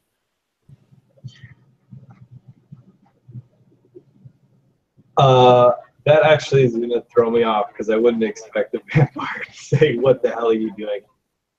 And then Foster is kind of like right behind you. He's like, "Dude, what should I do? What should I do?" Hold on one second. What are you talking about? You attacked that woman. Yeah, and you should have just let me. You should have just kept walking, pal. And yeah. Can I activate ward or whatever you were going to do would probably go first? No, technically on this point, on the there's a thing in there. Where is it? Turn order. What? Tokens on this page, right? Okay, it's your turn. Okay. I am, I guess, currently on top of him because Yeah. I just tackled him. And we had this brief exchange, and he told me to stay away from here. I'll activate ward. Okay. Roll stamina plus zeal with a difficulty of 6 when this power is activated. Okay, stamina 3, zeal is 2, difficulty 6. 5, 6, ward. Oh, hey, actually, roll that again, and you're gonna want to risk conviction so that you can get another point of conviction because you're down to 1. Okay. Yeah. What's the system for that? Basically, you add 1 to your dice pool, and Okay. if you succeed on what you're trying to do, then you get another point of conviction. So you'd go from 1 to 2.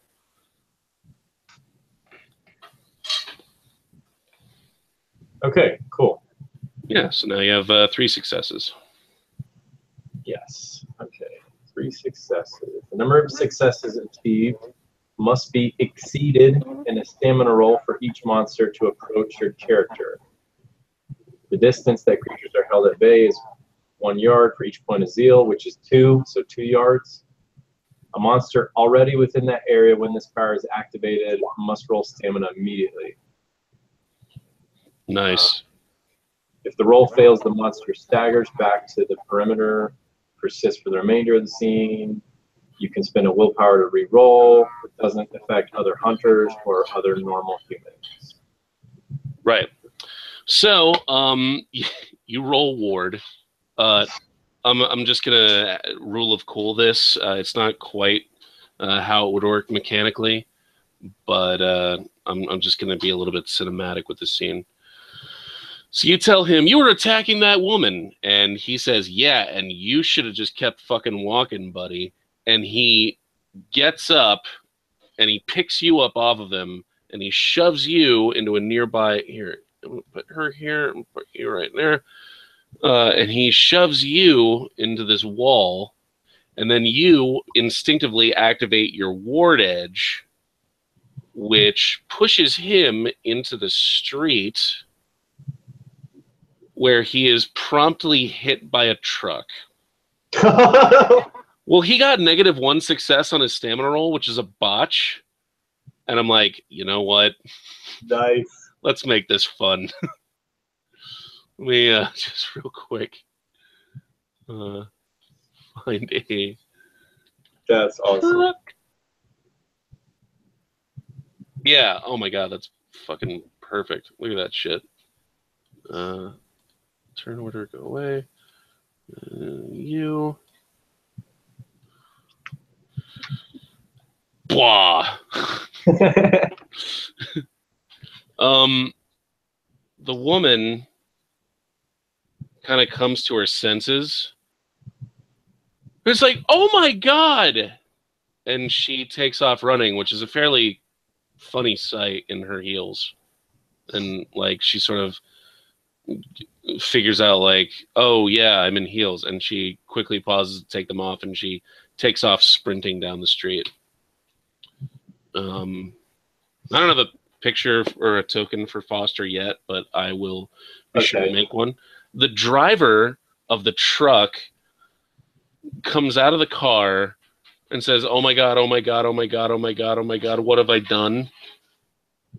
Call 911. And then Foster, who had sort of been pushed back by your bubble, appears behind this dude and just sort of like puts a ghostly hand on him.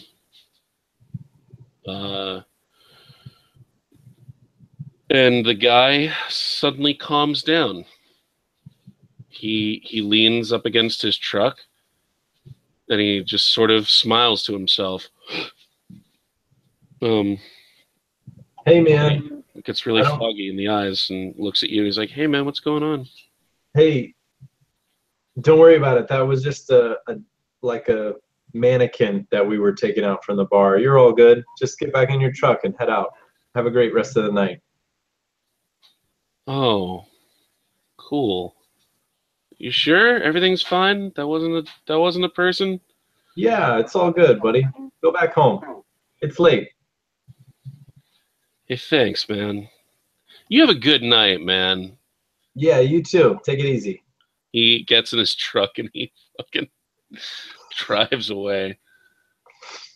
Real quick, I want to see if... Oh, good. Okay. 3. Zephyr's the kind of guy who like has a lighter on him at all times, isn't he? Yeah, I smoke. Well, I think at this point all of us are smokers, right? I think so, yeah. So you remember the corpse having been hit and then subsequently run over? He's still twitching. Like, he doesn't look like he's gonna give you a fight, but he's like trying to like move his head to sort of meet your gaze. And it's at this moment you remember your occult research, because you've been, ever since the imbuing, you've been sort of like on HunterNet, staying up really late, just reading everything you can get your hands on. Hmm. You remember vampires are especially vulnerable to fire. And that's perfect because we're in a back alley surrounded by bars. So I'm Yep. sure there's some sort of whiskey or 151 that I can coat him with. Yep. As a matter of fact, so if you want to just shorthand this, do you want to just like real quick grab a bottle from Yeah, let me just grab a bottle and start pouring it over him. But I Yeah. want to try to talk to him. Is his jaw like intact? Amazingly, yes. Okay. What's your name? As I'm pouring the whatever Jim Beam over him. What's your name? My name is Fuck You. That's my name. Give me 1 second here. And like he actually puts his hand flat on the pavement and he like starts to roll himself over. And he's like, I'm gonna fucking kill you. Then I'll pull out my lighter and light it. You know what this is? And I'm sort of waving around the flame. And he's like, no, no, no, no, no, no, no, no, wait a minute, wait a minute, wait a minute, please don't. What's your name? Tom. Tom the Bear. Why are you in this city, Tom? I live here. What? What kind of question is that?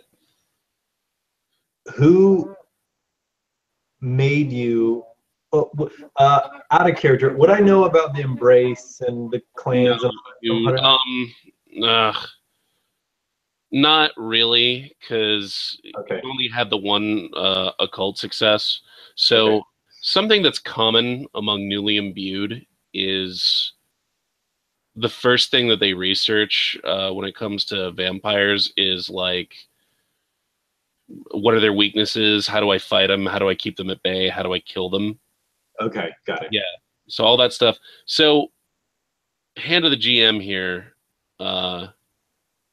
You don't really have any reason to suspect that this guy is part of some deeper, darker conspiracy or connected to anything. He's just a plain old run-of-the-mill vampire who was looking for a midnight snack.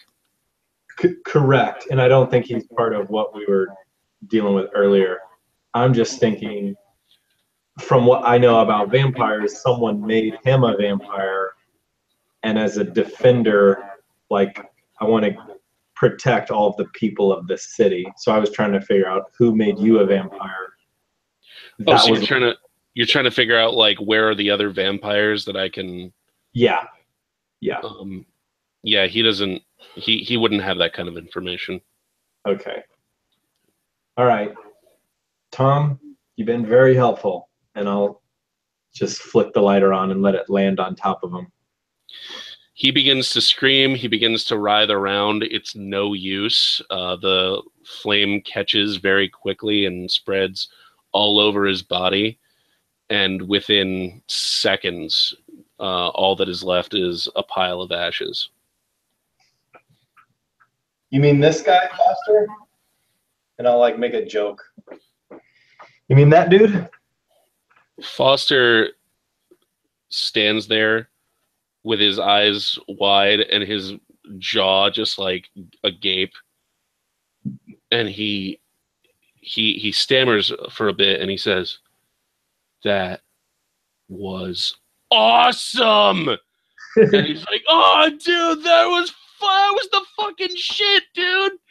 And like he gets all hyped up and he jumps up and he tries to high five you again and he falls over because he keeps forgetting he's not solid. Dude, what did you do to the truck driver? I don't know, man. I just sometimes I can like, it's like an emotion nourishes me, right? And so it's like I can use emotion to help me, right? Sometimes I can just make people kind of swimmy, or I can just, make them like look the other way or want to walk away. I don't know a lot, but the other ghosts I've talked to have helped me figure one or two things out. So I just made that dude like totally calm. Whatever you did, that was amazing. So yeah, like I was saying, some things have changed since you've been gone. Yeah, he's looking at you like, what the fuck did you do? How did you do the thing with the bubble and you pushed me away and you pushed him away?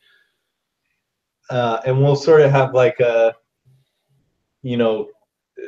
kids when they're excited about stuff. Dude, I got the power and I can push stuff, and like that truck hit him and then you came up behind the guy and you're like, oh, be calm. Like, we're just going back and forth like that with this dude burning right next to us. Does Zephyr happen to live close to the venue? Like, or does he at least live in the downtown Gulfport area? Yeah, I was imagining that he could hang out with me. Okay. So basically, I'm going to wrap this scene up real quick by saying you two have your crazy broing out moment while you're walking down the sidewalk, and you are sort of feeling this rush, this elation of like you just bagged your first vampire, and it was awesome, and you saved that woman's life, and you're riding high on like, oh man, like the concert was great. I get to talk to my best friend again. I just saved somebody's life. I killed a vampire basically by myself. So you are on cloud fucking nine. And hang on, let me just real quick see. You notice that you sort of see like a golden, very small but golden stream of energy sort of wafting from you to Foster. And you don't have any reason to think anything weird about it. But you remember what he was talking about earlier about how he sort of like feeds on emotion. Yeah. And the last thing he asks before I'll close it out is like, hey man, do you have any weed? Like I can't smoke it, but if you get high, like I can get a contact high. Yeah, man. Just come with me, and we'll sort of walk. We'll walk into the sunset. Or it's 1:30. Never mind. You'll walk into the darkness. Right. All right. Cool. Let's take a 10-minute break, and then we will come back to Mason. Okay. Sweet.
And then back. Back. Got a minute here. Yeah, me too. All right, cool. So let's head back to Mason. Who is still speaking with John Mullins. And the last time we were here, basically John had implored to Mason, hey, it sounds like, these guys who died in the Triton oil rig explosion obviously want some form of revenge, and I don't want to see anybody get hurt or killed, but I also don't want to see these spirits sort of damn themselves in their quest for vengeance. So he's asking Mason to please, I suppose, let him help the next time he encounters such a vengeful spirit. Mm-hmm. So, or AEC originally employed Mason to just, act as security. And if he is to come across any of these rots, he is to terminate them with extreme prejudice. Mm-hmm. But above all else, he is supposed to protect the AEC executive staff. Mm-hmm. So I'll tell you to go ahead and take it away.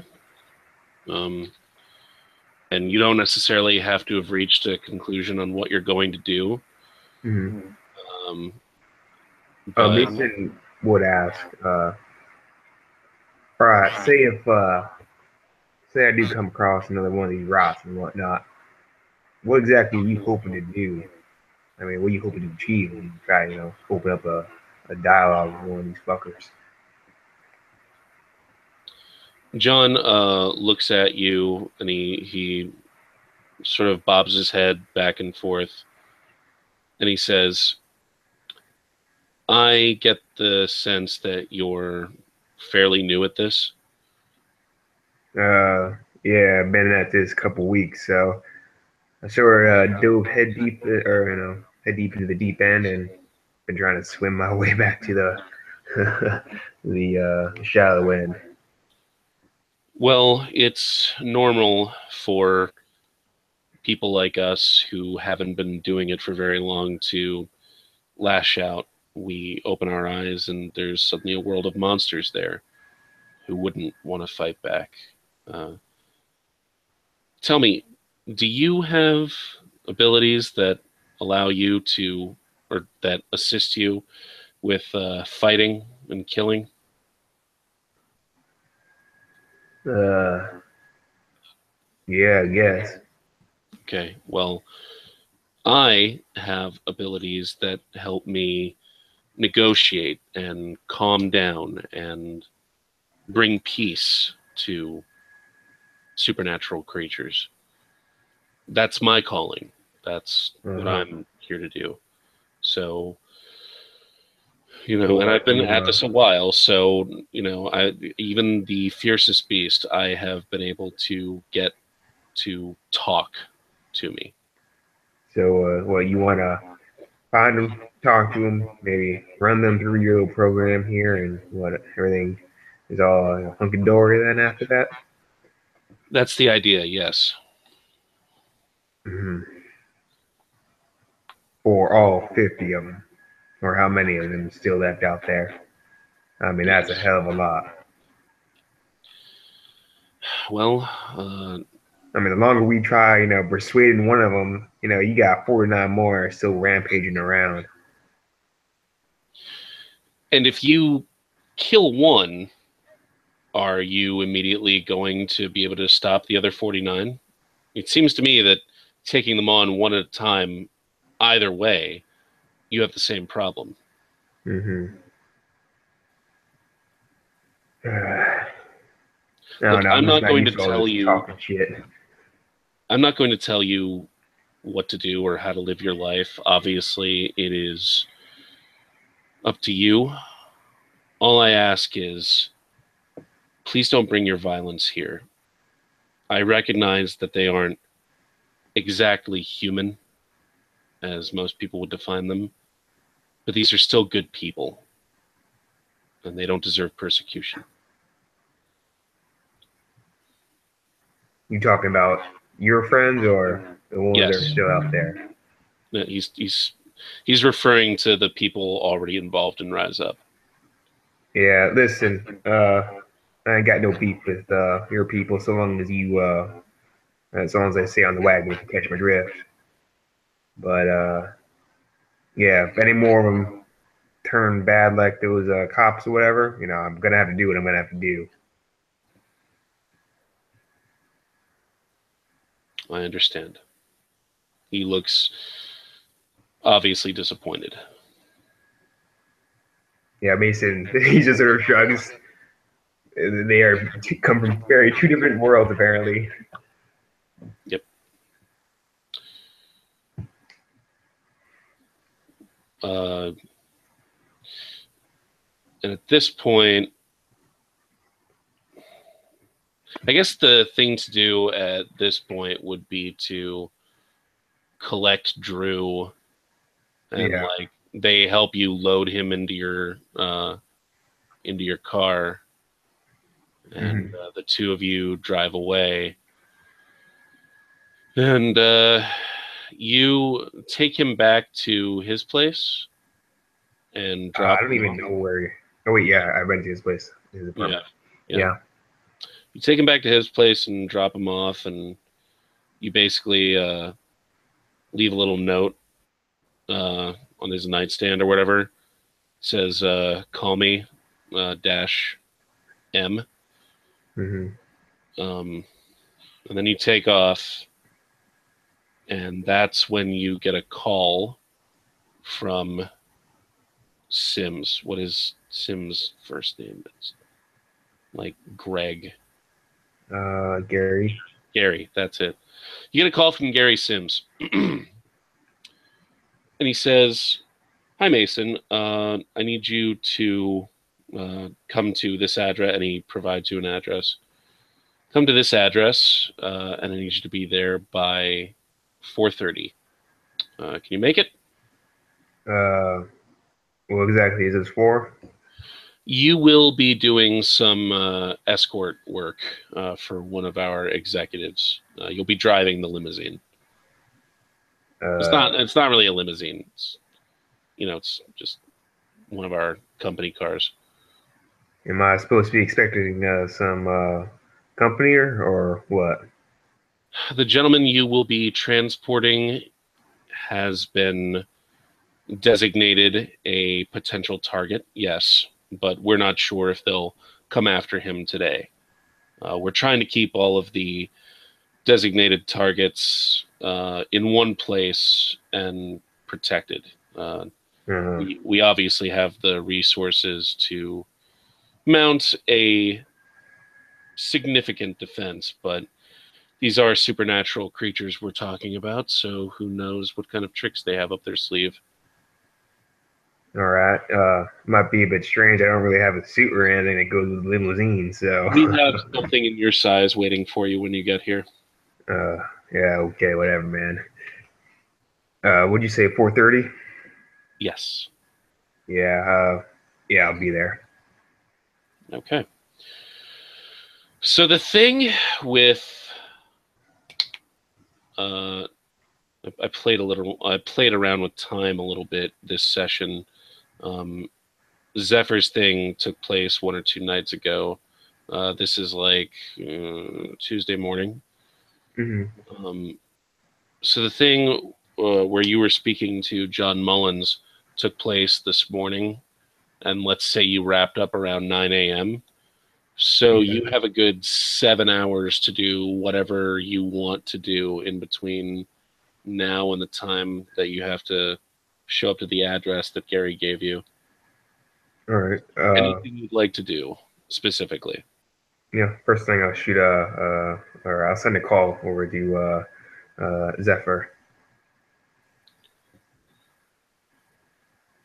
Who I assume answers his phone. Hello. Hey man, it's Mason. Hey, what's up, Mason? Yeah, I haven't heard from you haven't heard from you for a couple of days. You still good? Yeah, sorry, I was kind of just off the grid, getting my mind right for the show that we had. Yeah, I got some interesting that happened to me. What's up though? Oh well, been a couple of days. Also got some new stuff. Might need to relay to you and whatnot. So you want to meet sometime today? Yeah, you want to grab lunch? Sure. Okay. Do you have Drew with you? I think he's probably sleeping off one hell of a hangover right now. All right. Yeah, it might be me and someone else. So I'll see you for lunch. Okay. And I guess we'll arrange an address of where we're gonna go. Mason has a Chinese food place that he regularly eats out from. Okay. Chinese food it is. Maybe I'll make a map of it at some point. But yeah. Let's say you meet up at the Chinese restaurant around 11 a.m. All right. Yep. Mason will roll up in his car, and then he'll step out and slam the door and sort of wait by the front door for Zephyr, smoking a cigarette as he waits. I'll pull up. Hey, Mason. How is it? How's it going? Mason will, flick the cigarette down on the ground, snap it out, give him a nod. Hey, it's pretty good. I thought you said you were bringing a friend of yours. Yeah. He's here, and I'll sort of like nod to him. Do I have to have second sight active to see Foster? You know what? This time around, and if you guys look at the Google Hangouts, you'll see I just picked a random Chinese restaurant. Mm-hmm. You know what? No, not necessarily, because yes, if Foster chooses to, he can make himself appear visible. But Is it only to hunters, or is it to everyone? To everyone. Okay, that might be a bit more difficult. Okay. Yeah. Unfortunately, he can't really differentiate. Maybe some spirits could, but he's not skilled enough to yet. Does he look naturally ghostly when he's manifested like that? Or? No, he looks pretty normal, because if I'm not quite mistaken, he OD'd. That's how he died? Yeah. Now, to be fair, I've never seen an OD'd body, but it's not like he has giant gashes anywhere in his flesh, or it's not like any of his limbs were mangled or anything like that. So, pardon. So he looks pretty normal. Okay. Actually, he looks like a normal guy. However, you can tell instantly that it's a spirit. So, yeah, why don't we go inside and I'll tell you about what happened. Mason will sort of keep his gaze trained on the strange person beside Zephyr, and then sort of give a slow nod. All right. Hey, What's going on, man? I'm Foster. Nice to meet you. Yeah, Mason. Let's head on in and get some food in our belly. Oh man, I miss Chinese food. Oh, but you know what? I think if you guys eat it, I might be able to get like kind of a buzz off that. If you really order something good. So he kind of feeds off emotions, don't worry about it. But this is Foster. This was my best friend that died back in August. I don't know if I told you about him. And here he is. Uh-huh. Foster, was it? Yeah, that's me, man. Yeah. All right. Yeah, I'm gonna need to sit down when we start talking about this. And Mason just turns around, his head's inside. All right, we'll get a booth or table or whatever. Yeah. And So he'll slide. you get a booth, and the waitress comes by and takes your drink order. Mason just says the usual since he's a pretty regular customer here. Yeah, she smiles and says, "Oh, it's good to see you again, Mr. Mason." Yeah, this is Mason. I ain't no mister. She never, like, you've told her like 50 times, and she always calls you Mr. Mason. Yeah. Hey, I'll just have what he's having. Cool. And for you, sir, and she asks Foster, and Foster's like, nothing for me, thanks. I've already eaten. And she nods, and she goes to get your drinks. All right, so lay this down for me. What's exactly going on with you and your friend there?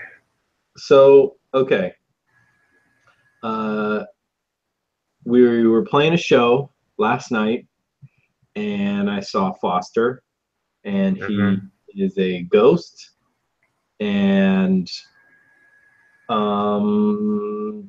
he feeds off people's emotions, and we found a vampire, and we killed a vampire. Vampire? Where the fuck did vampire come from? Hold on one second. So Foster's tied to the venue, and he has a task that he has to resolve, but we don't know what that is. So we're kind of just hanging out together. And he was telling me that he saw a vampire or somebody in a back alley. So we went out there last night, and sure enough, it was a vampire. You know, you've read about them on HunterNet, right? Let me tell you, they're much scarier in person. But he was attacking or biting or feeding, whatever they call it, some poor girl in a back alley. And Foster and I, we took him down. We're pretty happy about that. What about you? What's going on with you? Mason like takes a moment to digest, the entire. Oh yeah, I met my dead best friend. Then killed a vampire. Had a nice time, and we're here. And as he sort of tries to digest that, blinks a few times and says, "Wow, you had quite a few interesting couple of days." As for me, well, do you remember what I told you? When we sort of got outside that one coffee shop after meeting that Rails 105 guy, the other hunter. No, tell me again. Sorry. About ADC.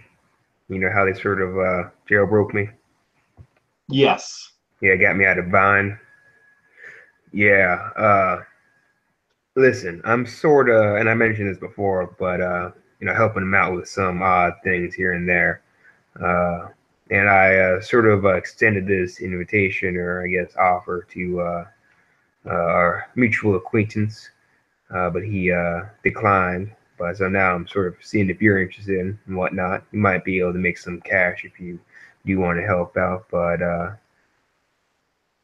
you could sort of I guess help me out with my EC jobs, here and there. You have to be vetted though. Apparently it's pretty. What is it? What does it do? Well, just doing what we normally do right now, find a monster, kill a monster, that sort of thing. So that we get paid for it. Isn't this the one company that they told us to be wary of? Yeah. But they got me like I said, they got my balls in the vice, unfortunately. So I gotta do what they say right now. Otherwise, I'm winding back up in the slammer. Um, yeah, I'll help you, but I don't know if I want to go through the system of working for them. What's the job that you have? Uh, well, right now I'm sort of trying to, I guess, protect some people and whatnot from some of those rots. Uh, we uh, figured out uh, uh, what was sort of going on with, that one guy in the bar that I sort of saved. He was a senior VP of the AEC, and how, all their sort of employees seem to be or they seem to be targeted by some of these rots. We figured out, how they're being targeted and why. You remember the Trident, right? That sort of disaster about 2 years ago, the oil spill. Yeah, I think I've read about it. Yeah, whole big thing. Anyways, about 50 people were sort of, killed on that sort of disaster. And as far as I can tell, it seems at least a few of those people killed, some of those 50, are coming back as rots, hell bent on vengeance. So we're going after the people that were, leading that project or whatever they call it. I'll look at Foster. What do you think?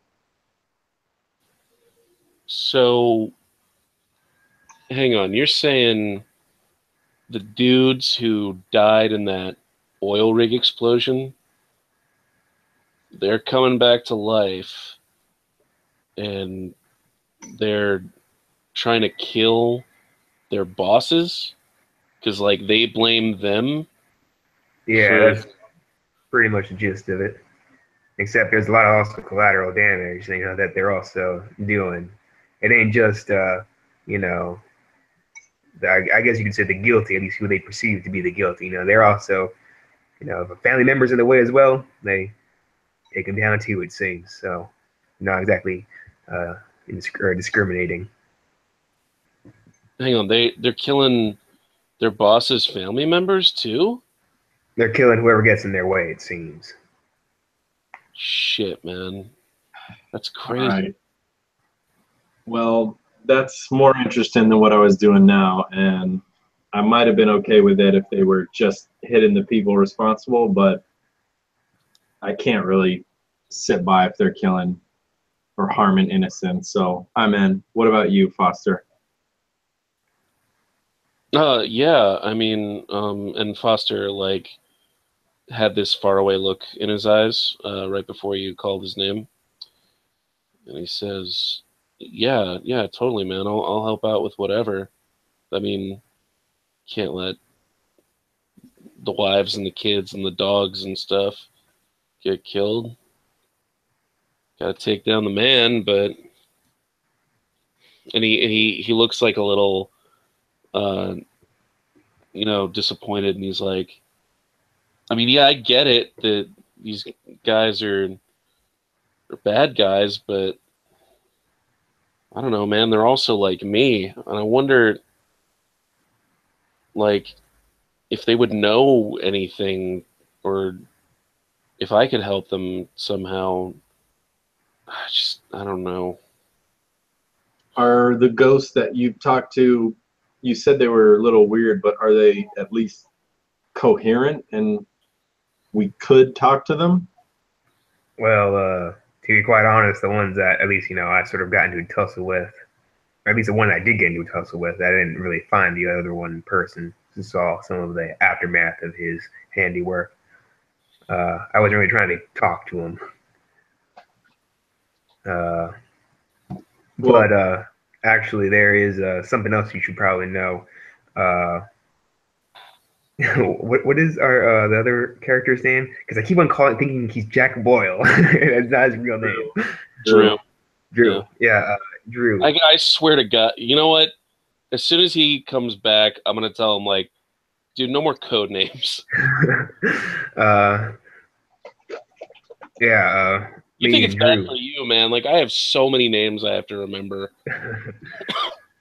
Yeah, me and Drew was investigating into Rise Up, for the past couple of days. So got in pretty deep too, and apparently sort of, sussed out a little bit what was going on. They were sort of attaching spirits and whatnot into, recently deceased and giving them a second chance, I guess you could say. Something you might be interested in. And he sort of nods over to Foster. Foster considers this for a moment. His eyebrows raise, and he kind of shrugs and nods and sort of mulls that over to himself. Yeah, well, anyways, we found out that the one that was sort of organizing and orchestrating that whole little setup was a hunter like us, some sort of redeemer, as he called himself. He was, he's called it like a sort of a halfway house for ghosts and whatnot, trying to sort of getting them on the up and up, and getting back into the community and whatnot.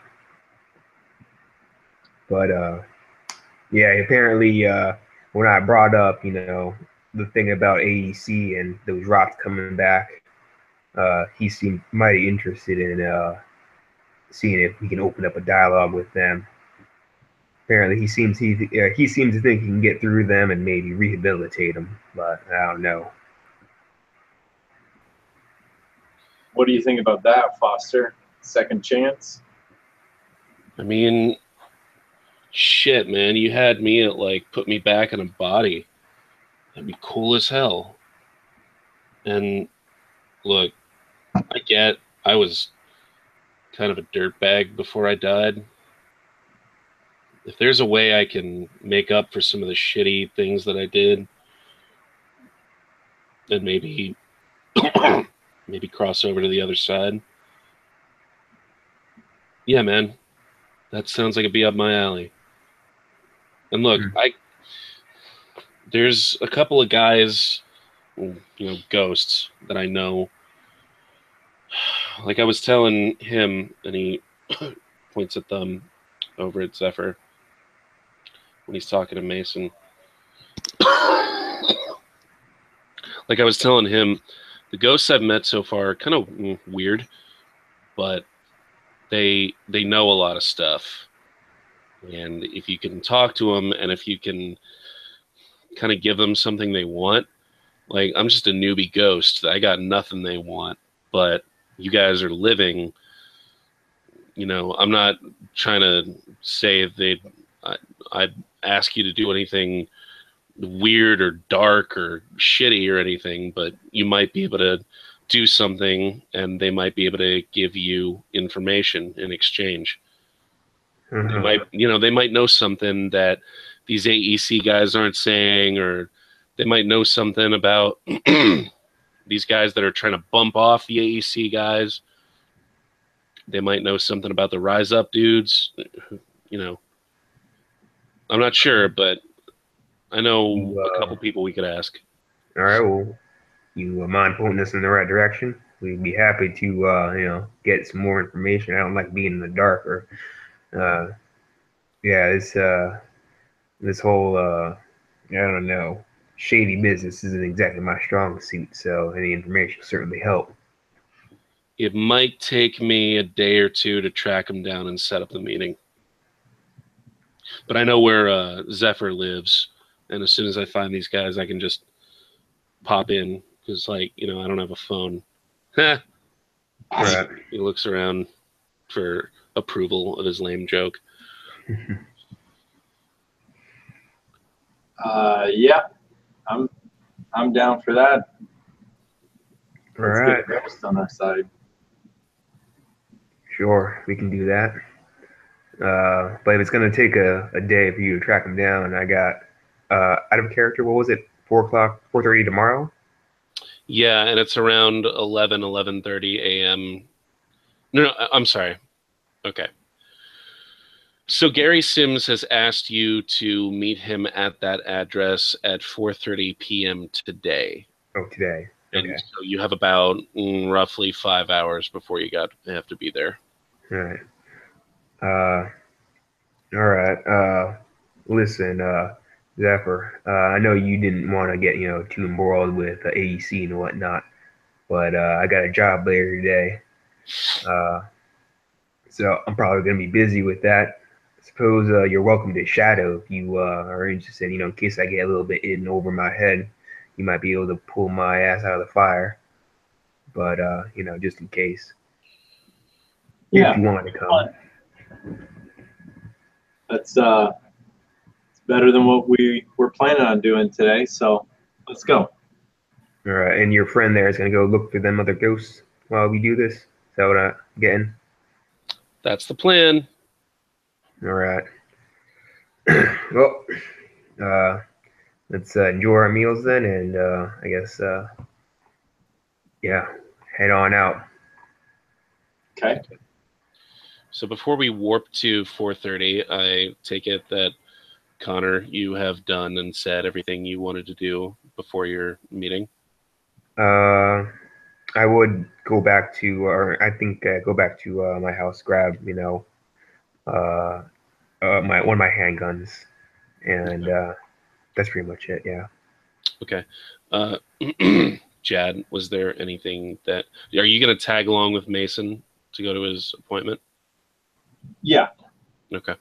I think since you wanted to be like left out of AEC's radar, though, you should probably shadow me, like I suggested, rather than coming with me like to the meet. Yeah, I would think if I just walked in with you, they'd probably want to vet me or do a background check on me or whatever, and I'd rather not get involved, but still be able to help. Mm-hmm. Cool. Mason, did you just so I'm clear, did you inform Zephyr about the money? The money that He's paying AEC. you. The money? What money? I did say that they would pay you if you worked for them. I didn't say that I specifically was being paid, but as a reasonable assumption. No, I just didn't know if you were trying to use that as like an incentive, because obviously anyone expects to get paid for any job they do, but Yeah, like I said, I did mention it, and I did say it paid very well. Oh, you said it paid very well. Okay. Yeah. Yeah. Or at least I believe I said something along those lines. Sure. Okay. So just as long as Zephyr is aware of what he's turning down, which, hey, that's absolutely fine. You guys do whatever you want. I just need to be sure that you guys are aware of all the facets of your choices. Mm-hmm. Yeah. Okay. I'm comfortable. So, but this is interesting. If Zephyr plans to shadow Mason, who is going to be driving, how exactly do you plan to do that? Do you have a car, Zephyr? I think I have a bike. But Oh, yeah, like a bike or like a motorcycle? I mean, we could either get there and you could say, yeah, you asked me to, protect this person and this is the team I put together, or you could give me the location beforehand and I could sort of drive. When you get to that place at 4:30, I'm assuming they'll have you transport somebody, tell me where you're going, and I can meet you there. We could probably do it like that. Well, you know what Zephyr could do is, if Mason would trust him with it, Mason could drive, or I'm sorry, Zephyr could drive Mason's car. Yeah, he would be hesitant at first, but he will, sort of give it a nod so long as Zephyr is careful with drive. I'm good. Yeah, All and right. you have 3 dots in resources now, Mason. You can repair your car. Yeah. But hold on, sorry, my audio just crapped out for some reason. Sure. Say, I haven't brought this up, but it's happened a couple times now. And if there's nothing we can do about it, it's fine. No big deal. but is there vacuuming going on in someone's background? No, my AC pops on every now and then. It's not on right now, though. Okay. Connor, are you there? Oh, he said his audio crapped out. He must be fucking around with his system or something. I'll ask again. Oh, man, this is good. This is good stuff.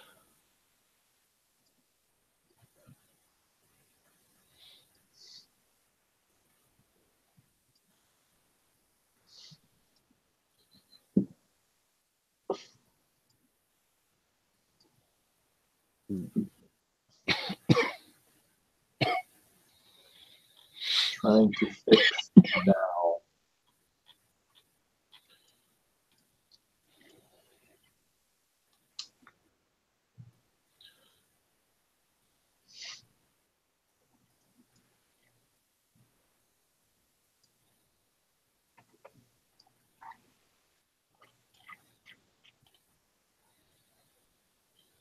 Hmm.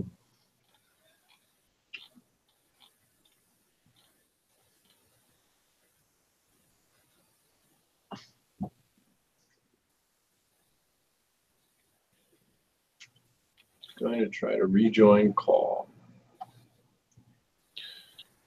Hello? Oh, is he? Hey, are you there?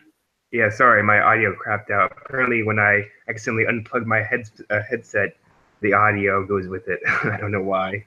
Okay. Then let me just oh god, I completely forgot what I oh yeah. Is someone vacuuming at your house? At my house? Yeah. Nope, it's dead silent here. Okay. So maybe it is the AC or something. Or maybe I'm schizophrenic and just hearing things. Probably not, but you know. Jad, remind me to go over your character sheet with you. Because there's some things I don't quite grasp. I just feel like this should really, there should be more dots. Like maybe I don't have your post imbuing sheet or some, or maybe it's like, it's as if you didn't add any freebie points. I added, I think, 1 to perception, 1 to stamina, and I think 1 to destiny. I can't quite remember exactly what I put them But all in. do you have an updated sheet? I have 2 in destiny, 4 in perception, 3 in stamina. Is that what you have? No, in Destiny I have 1. Okay, then I have an updated sheet, but I have not spent any experience points. All right. Up to this point, you would have accrued 6 because you got 3 per session and you missed 1, and this is the 4th. No, wait, I apologize. You got experience for the imbuing session, which is like session 0. I haven't spent any XP. I currently have 11. Okay. So, not counting tonight, Mason, if I'm not quite mistaken, you should have 12 XP. And also not counting tonight, if I'm not mistaken, Zephyr should have 9 XP. Okay, I have. Okay, I have 12, and I think. Why do I have 12? I played. Why do I have 12? Did you give us extra experience if we didn't spend our freebie points before the first session? Was that why I have more? Because I went in with a lot less dots? I don't know why I would do that. Like that would actually hinder you, if I'm not quite mistaken. Yeah, that would absolutely hinder you. Yeah, freebie points are actually better than experience. No. It was if you don't spend your freebie points before the first session, I'll give you those freebie points as well as experience. Something No, like, you know what? Here's what I usually do, right? You have the imbuing session, okay? And yeah, and I'm starting to remember what I told you, which was you could choose to not spend your freebie points before the imbuing, and you yes. could instead choose to spend them after, because then that way you would have a better idea of what you wanted and needed to have points in. So that makes sense. I'm looking at a sheet. I'm looking at your very first sheet before you chose your creed, before you chose your edges, before you put any freebie points in. That's what I'm looking at right now. So this is a whole. I'm surprised you got the rolls that you did. Send this to you. Okay. Oh, and can you, hang on. What did you name the file? I just sent it. It's Zephyr.pdf. Okay. From now on, when you guys send me an updated sheet, do me a favor and just include that day's date in the file name. Mm-hmm. Okay. Yeah. Great. Okay, so what I'm going to do is save this, for instance. So the one you just sent me, have you applied freebie points to that? The one I just sent you has the freebie points spent, but I have not spent any experience. Okay. So guys, just so you know, typically I give my new players a choice, and the choice is this.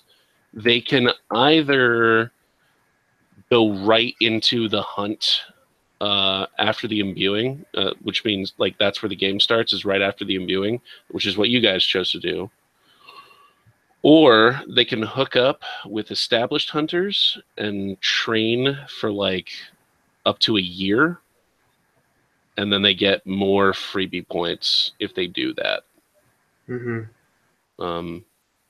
But you guys chose to get right into it, which is fine. Means that if you guys ever meet up with the Atlanta cell, then you'll be able to interact with them at a different time frame. Oh yeah, real quick, I run a second Hunter game. That cell takes place in Atlanta. Mm-hmm. And I'm mulling over the possibility of a crossover somewhere down the line. I don't know if it would work logistically. At this point, it's more of a fun pipe dream. Yeah. How many players on the other one? 4. Mm. Yeah, so you can understand how that might be a little bit difficult. Yeah. But the interesting thing is they are as diverse a group in like I feel like this is a fairly diverse group of not just personalities, but things that you want to accomplish on the hunt. And it's the same thing over there. So I think it would be fun to have like the Avengers of that group get together with Mason and, you know, the people who are more about like talking and negotiating get together with Zephyr and Drew, you know. But like I said, just thinking about other stuff. So, Zephyr, is there anything specific you want to do before I warp to 4:30 and you drive up Mason's car and like sort of drop him off? No, nothing specific. Okay. So you drop Mason off about a block away from the address so as not to be spotted by any AEC employees. You find parking and Mason's gonna text you the details as they become available to him. So he'll let you know when they're leaving, and he'll let you know what kind of a car to look out for. Mm-hmm. Yeah, it's a limo at the very least, is what I know. I say limo. It's probably more like a, SUV. It might be an SUV. SUV. It might be a black SUV. It might be like just a Chrysler or a, whatever. It'll be nice, but it probably won't be a limo. All right. Mason, you arrive at AEC. Oh, is it actually at their headquarters or something? Well, it doesn't have like a big blazing sign, with like AEC headquarters, this is where it all happens. But you get the feeling that this is just like a branch of one of their things. But you get to the AEC building, you walk up to the glass doors of the lobby. There's like a little sound of depressurization and like a little green light goes off, and like there's a little ding. It's like, oh, okay, they unlocked their door. Because there's one of those things, one of those little pad sensors that normally you have to flash a badge to unlock the door. So they let you in. There's a receptionist who motions you over. Yeah, I don't know. And he says, name and appointment. It's Mason Reed. Gary Sims sent me here, 4:30. Excellent, sir. Have a seat over there. And he motions to a seat nearby. And he says, would you like a water or anything while you wait? No, I'm good. Okay, Mr. Sims should be down presently. Yeah, Mason will wander over and plop down at the seat pointed at. Okay. He's just looking around, getting a general lay of the land, as it were, in the strange building.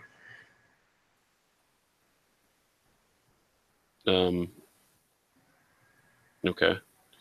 Yeah, he's just looking around. That's it. Give me a perception alertness roll. 3. Difficulty standard. 6, yes.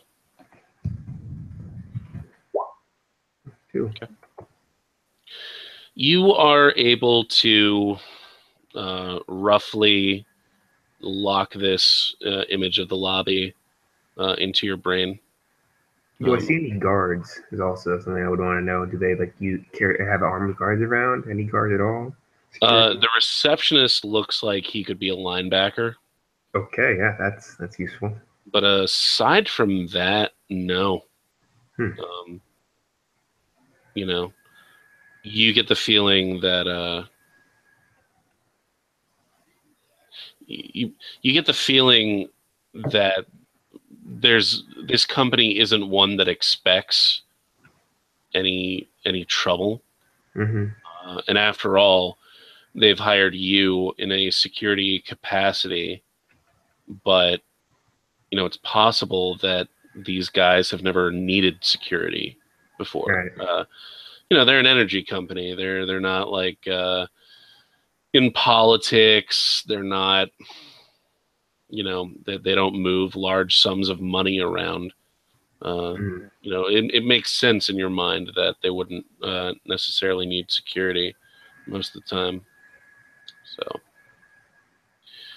okay, so my dog is going crazy for some strange reason. Okay, do you guys see the new map in Roll20? Yep. Okay. Yep. Okay, I need what I need is I need Mason's car as well, which I want to see if I can. I can't remember if we had like a car that we specifically said like this is Mason's car. Mason's car is black, I want to say. Yep.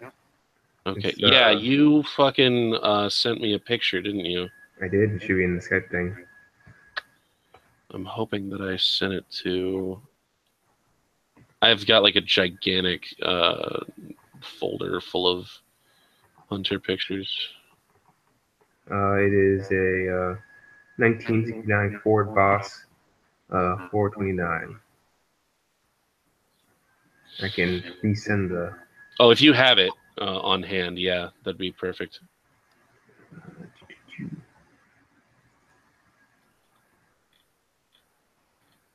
All right, I just shot you it through the. Perfect. It looks like your standard muscle car. Mm-hmm. I'm gonna have to. You know what? I'm gonna make a token for that later. That's what I'm gonna do. But for now, I hope that. Hey, nice. Oh, yeah. Look at that shit. Look at that shit that they are trying to get me to buy. Fuck you. Are you kidding? How much? How much are you worth to me, Connor? You're not worth that much. Sorry. The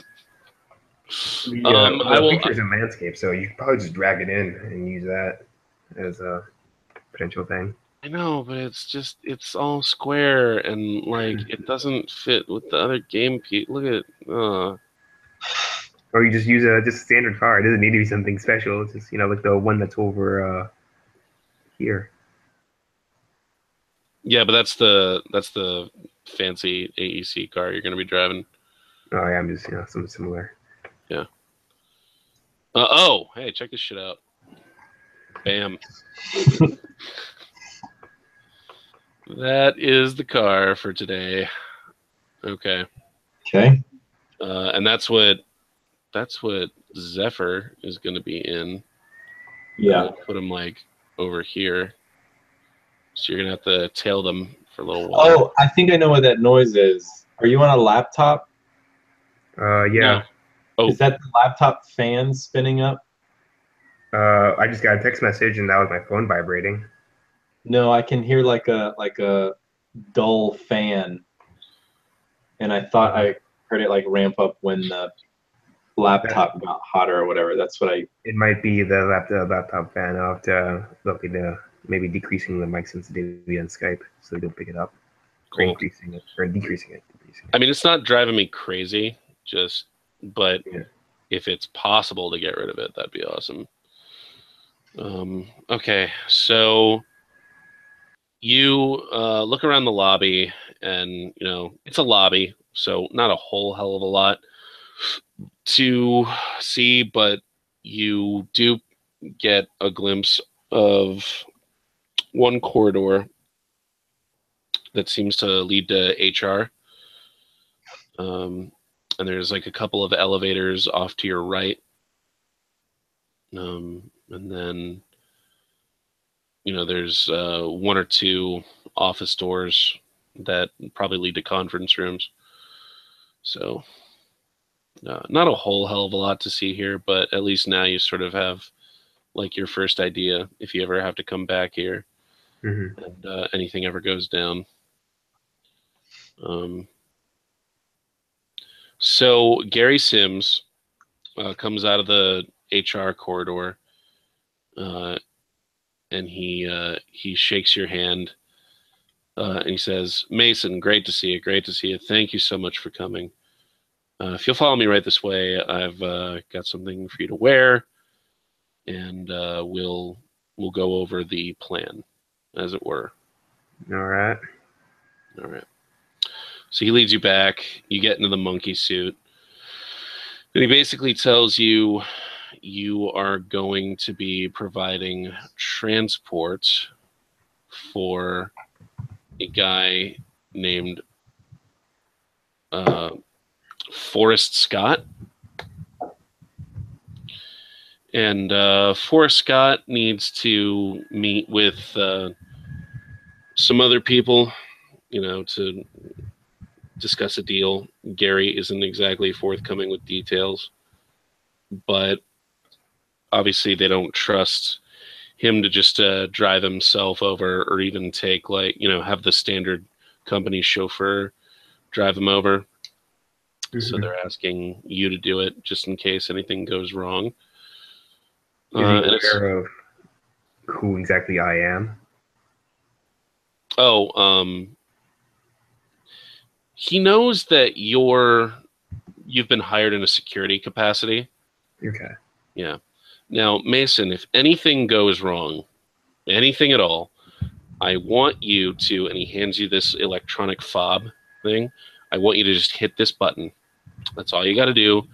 Hit this button and do whatever you have to do to protect Mr. Scott. But, whether that is go on the offensive and take out his attacker or attackers, or if that just means driving away, just make sure that he is intact. And to the best of your ability, try to protect the car. But you know what? That's secondary. Protect Mr. Scott at all costs. And if you press that button, we will be there with a team of reinforcements momentarily. All right, and aside from that, all you have to do is get him to this address, and then when his meeting is over, and then basically stand with him during the meeting, and then once the meeting is over, you get him back home, and then that's it.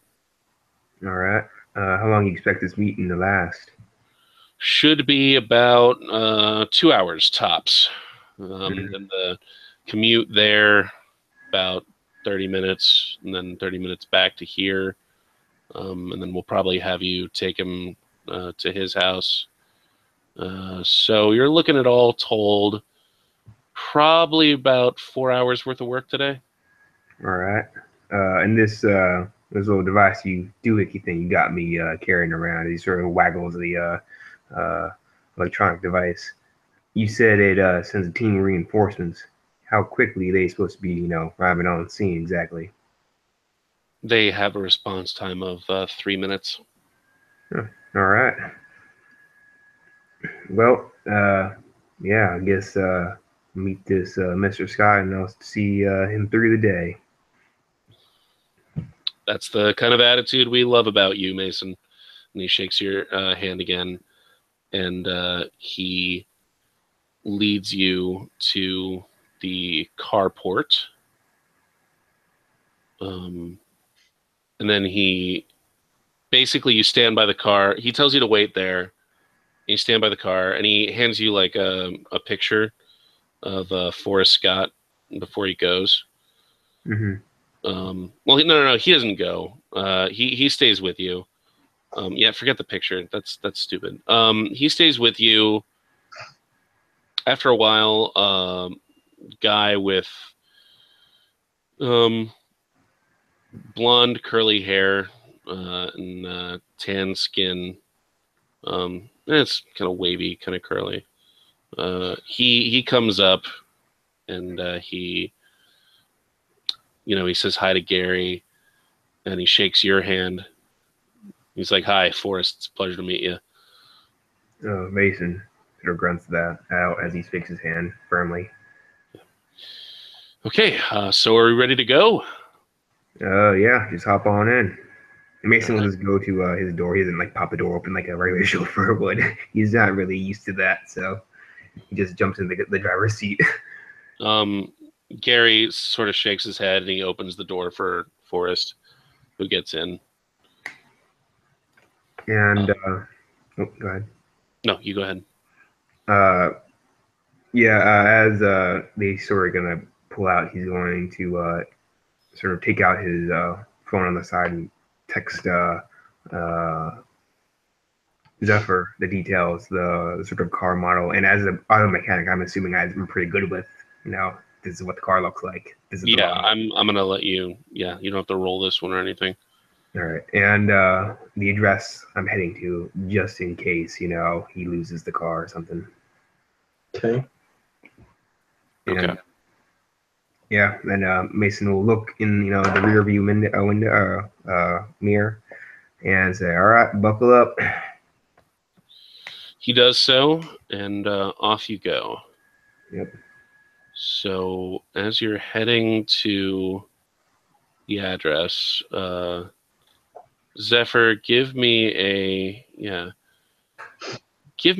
dexterity drive roll. Don't you ding up my baby. drive. Don't worry, I got it. One Okay. success. Okay. Mason, do you drive in such a way as to where you try to make it so that Zephyr doesn't have a hard time following you? Mm-hmm. Okay, cool. All right, so Zephyr, you managed to follow him, and the first few minutes, pass by relatively. Nothing's going on. Traffic's kind of annoying, but for the most part, everything's cool. And then you get to a stoplight, and the light turns green. I mean, as a matter of fact. And now I'm making car sounds. Hang on. Why won't you? Ah, no. Oop. The whole world has moved. I did not mean to do that. I hope I moved it back. I think I moved it back. Yeah, it looks like it. Okay. Except you'd be over here. All right. Yeah. Oh man, guys, let me just tell you how Roll20 provides these maps that are so seamless for making cities. I can't even tell you. As a matter of fact, I'm pretty sure I've got Mason going down a one-way street here. Mason, aren't we going the wrong way? Hell yeah, we are. I said, buckle up, son. So I could be wrong. Yeah. About right there. And okay. And then all of a sudden,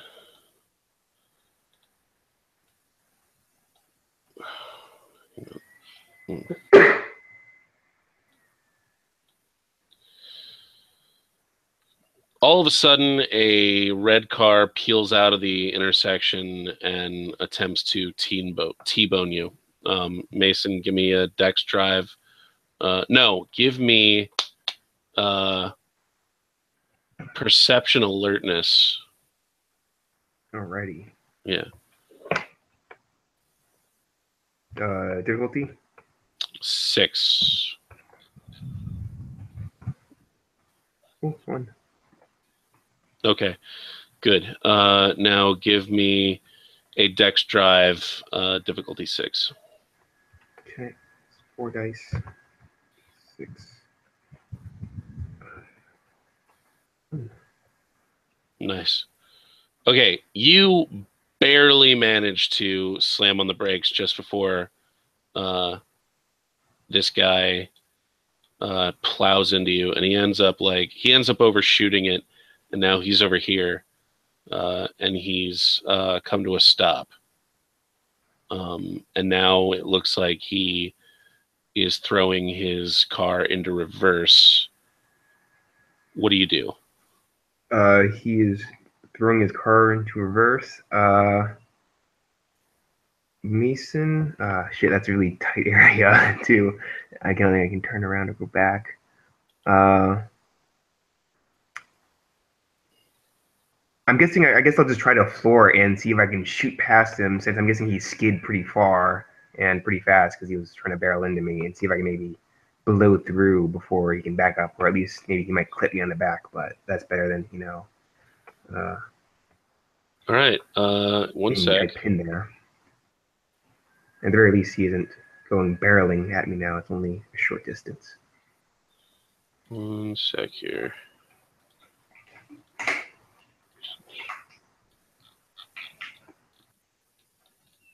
Where are you? Where are you? There we go.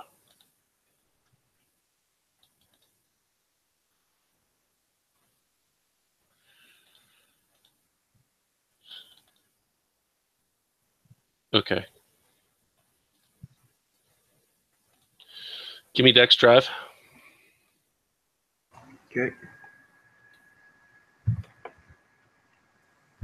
Difficulty? 6. You managed to get away. He definitely goes into reverse. You floor it. Let's say you get to roughly about here, and he ends up here. He didn't botch, so unfortunately he didn't wreck. And now Zephyr, you kind of see all this take place. What do you do? I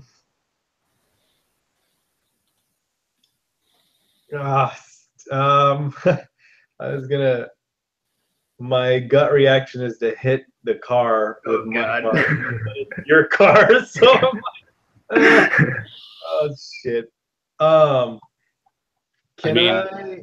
So here's the thing, like, you gotta really try to put yourself in character here. So does Zephyr care more about keeping Mason's car intact, or does he care about, trying, or will he do anything to try to protect Mason himself? No, what I would do, I mean, depending on like the variables of how fast we're moving and everything, how far I'm actually down this road, can I move here and just sort of block him? It's going to be difficult because there's probably traffic in your way and stuff, and you're a little bit far away. Give me Dex Drive difficulty 8. Okay. 4 dice, 8 drive. Let's see. Ooh. Oh my god. No, it's okay. It's okay. It's okay. He didn't Wait, botch. hold on. I did botch. But No. can I use listen. it? Okay. Listen. It was difficulty 8, right? You rolled a 9, right? You got 0 successes. You would only botch if you rolled 1s and no successes. Oh, right. You know what I'm saying? Okay. Yeah, can I use a destiny point to re-roll a dice? You know what? I am gonna. It only lets you re-roll 1 die. I'm gonna check page 122. I don't think it'd be a full roll. I think you spend 1 destiny point to re-roll 1 die. For each dot, you can make 1 re-roll. For each dot, your character, you can make 1 re-roll per game session. If a single roll fails or does not achieve the success that you hope for, you can roll again. Only 1 re-roll is allowed for any given action. Re-rolls are even allowed. So it sounds to me like you can re-roll this whole thing. Mm-hmm. 1 re-roll. I can, if you'll allow it, I can re-roll twice per session because I have 2 dots in Destiny. So can I use 1 to re-roll this? Yeah, but I'm not going to let you re-roll this twice. Sure. You may make 1 re-roll. If a single roll fail... Okay. All right, let's try this again. So 4 dice, difficulty 8, drive, part 2. There we go. Nice. 2. Nice. Okay, you have to, you hit the pedal to the metal, and you have to swerve around lanes. You have to swerve around other cars. And the whole city moves in response to your crazy driving. People are honking. One person even almost rear ends another person. People are yelling at you and shit. And your heart is kind of thumping wildly in your chest. You can't believe you're doing this, but you somehow make it. You position your car right here and you block off both lanes. So the pursuer in the red car won't be able to easily follow. And now, people on the other side, in the right lane that you've blocked off, they're yelling at you. They're honking. There's so many cars honking, and people are flipping you off. Yeah, you managed it. Okay. What's the red car doing? That is a good question. So he,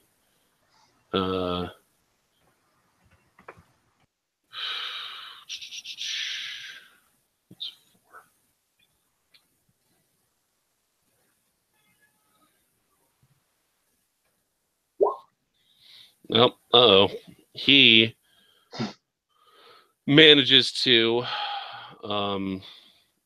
This is so weird. Yeah, he's just gonna be driving backwards. Fuck it. Can I flip this? No, it won't let me. Oh yeah, it will. Boom. So he manages to like get up onto the curb here, and then he manages to. And the You know what? cat. He's driving on the sidewalk, and Okay. he hasn't caught up to Mason. Our pedestrians like jumping out of the way. Oh yeah, it's terrible. He hasn't caught up to Mason, but he still can like see Mason. In fact, Mason, I'm gonna put you a little bit because of Zephyr's stunt. I'm gonna give you more of a lead on your pursuer. Mm-hmm. Yeah, so Zephyr, it wasn't all for nothing. Okay. Just the guy. This guy is not willing to let Mason go. So, Mason, it's your turn. How far am I from the location I'm supposed to drop off Mr. Scott at? That's a great question. Let's say that. Ooh, okay. No, that's too close.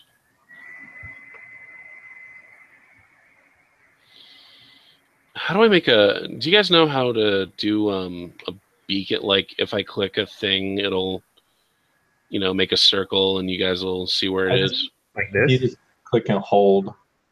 Yeah. You need to be using the pointer arrow though. Oh, I am. Yeah. So do you see the beacon that I'm making? If you ping it again, I just zoomed out so I can see the whole map. Okay. Oh yeah, I see it all the way up in the corner there. Yeah, you Yeah, need to make okay. it over there. Okay. And okay, so this area right here, Mm-hmm. I know it doesn't look like you could move through that,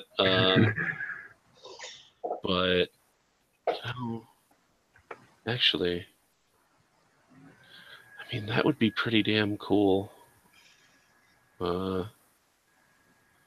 Yeah, okay. So you have to, you can't go through there. You have to like go this way, which is very narrow. There's not a whole lot of maneuverability options. And then you'll make a right up here, and then you just follow that all the way to your destination. Okay. Mason, looks in the rear view mirror and says, "All right, hold on, Mr. Scott. It's gonna be a tight one." And All right. yanks sharply on Horse is like, "Oh my God, what is going on?"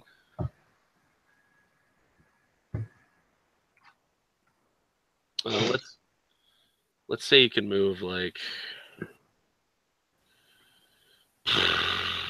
right up to about. No, you know what? I know what I'm gonna do.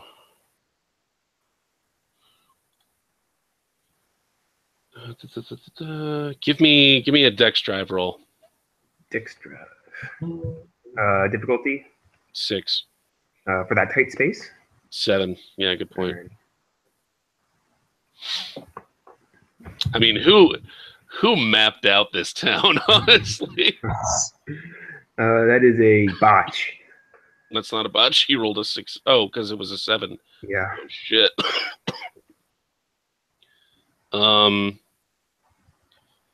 So a dog runs out in the road in front of you, You end up in the lake right here. and you slam on the brakes, and you don't quite make your turn, giving this asshole a little bit of time to catch up to you, unless Zephyr can do something cool.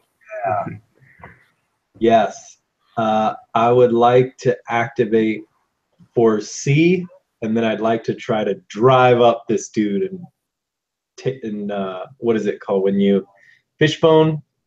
T-bone. No, when you like. Fishtail. Oh, I get you're trying to hit him to make him. You're trying to rear end him to make him He fishtail. wants to fall into a tailspin or make him fall into a tailspin. Yeah, like where you hit the back tire and spin the car out. Mm-hmm. Okay, you realize you could be exposing a lot of people to injury doing this. We'll see. Okay. Dex drive. It's going to be a hard shot because he's moving and you're trying to hit him in a very specific area. Dex drive difficulty 8.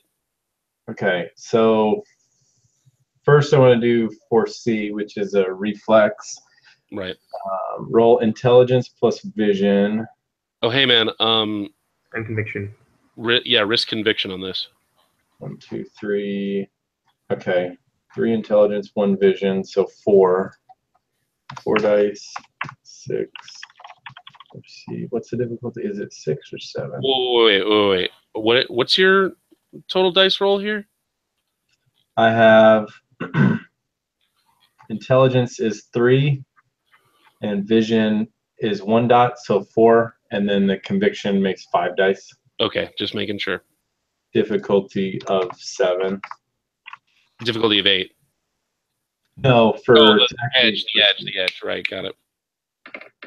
Okay, so 2. Okay, so now when I make this drive roll, I'll spend one of my first C rolls and just take whichever one is higher. Got it. So Dex drive difficulty 8. Dex drive difficulty 8, and I get a conviction. Boom. Okay, Dex drive is 4. Target number is 8. Drive 1. And 4, 8, drive 2. Okay, I'll take the first one with 3 successes. Right. Okay, so let's see what he's got. This guy's No, good. but he would have to beat yours. Okay. Especially because you're on the road, and he's on the sidewalk, so it's not easy for him. But you manage to collide with him, but you don't manage to make him spin out. Okay. So like he's hit, but he's still going. So now it's his turn. And after that hit, he's only able to move, let's say, to about right here. So he hasn't caught up with Mason just yet. Mason, it's your turn. Go ahead and try that turn again. Alrighty. You're at a dead stop. Like I'll let you turn for free. Okay. Yeah. Yeah, I'll make the sharp turn. Is it still high difficulty to go through it? No. So like Dex drive difficulty 6. I want to see how far you get. Okay. Oh wow. Nice. So you get all the way up there.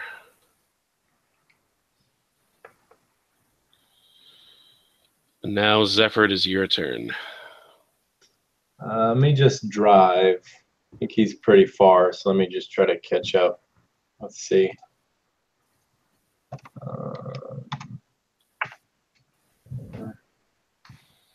Yeah, just give me a straight up Dex drive roll. 1 success. Okay. So you get to about here. Okay. Oh man, someone like pushes over a like a table or something, or just one of those little fold-out boards that they have in front of comedy clubs or bars. It's like, hey, come in for the clam chowder or whatever. and like that falls in front of him, and like that like gets sucked up into his wheel and like kind of stalls him out a little bit. So Mason, it's he doesn't go anywhere is my point. So Mason, it's your turn. Make another Dex drive, diff 6. Okay.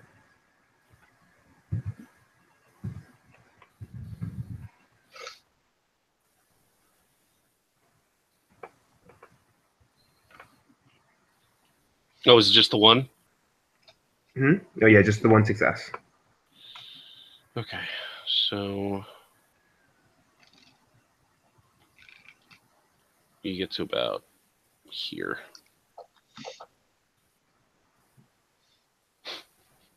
This kind of nail biting. All right, Zephyr, your turn. All right, I want to drive, and I want to use the Force C roll here. I want to try to end up here and just block Block this. him off again. Yeah. Yeah. This will be difficulty 7 because you got to mount the curb. 4, 7, 5, 2. There we go. Yeah.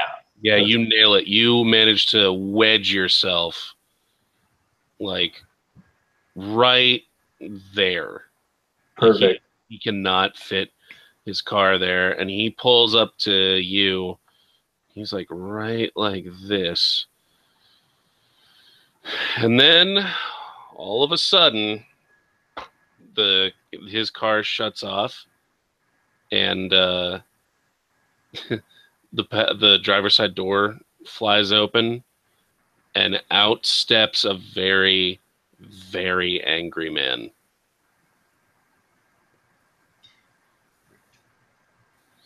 And I think, honestly, we should call it right there. Works for me. Okay. Yeah. Let me make some notes, but I'm cool with that. Because we've got about 8 minutes left, and I would rather use this 8 minutes to answer any questions you guys have, address any concerns you guys might have, and then just try to, like, because this is obviously going to lead into a conflict, and that'll take longer than we have left. So, questions or concerns, gentlemen? When we're buying dots of like skills, knowledges, talents, or whatever, should we or I guess what is your preference? Do you want us to like RP buy them? Like, all right, I've been researching this stuff lately on HunterNet, so get it done. I get what you're saying. Yes.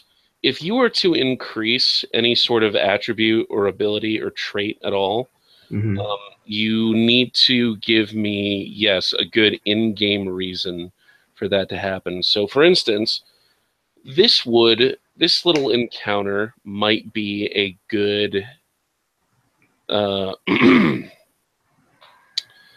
good excuse to level up your drive skill.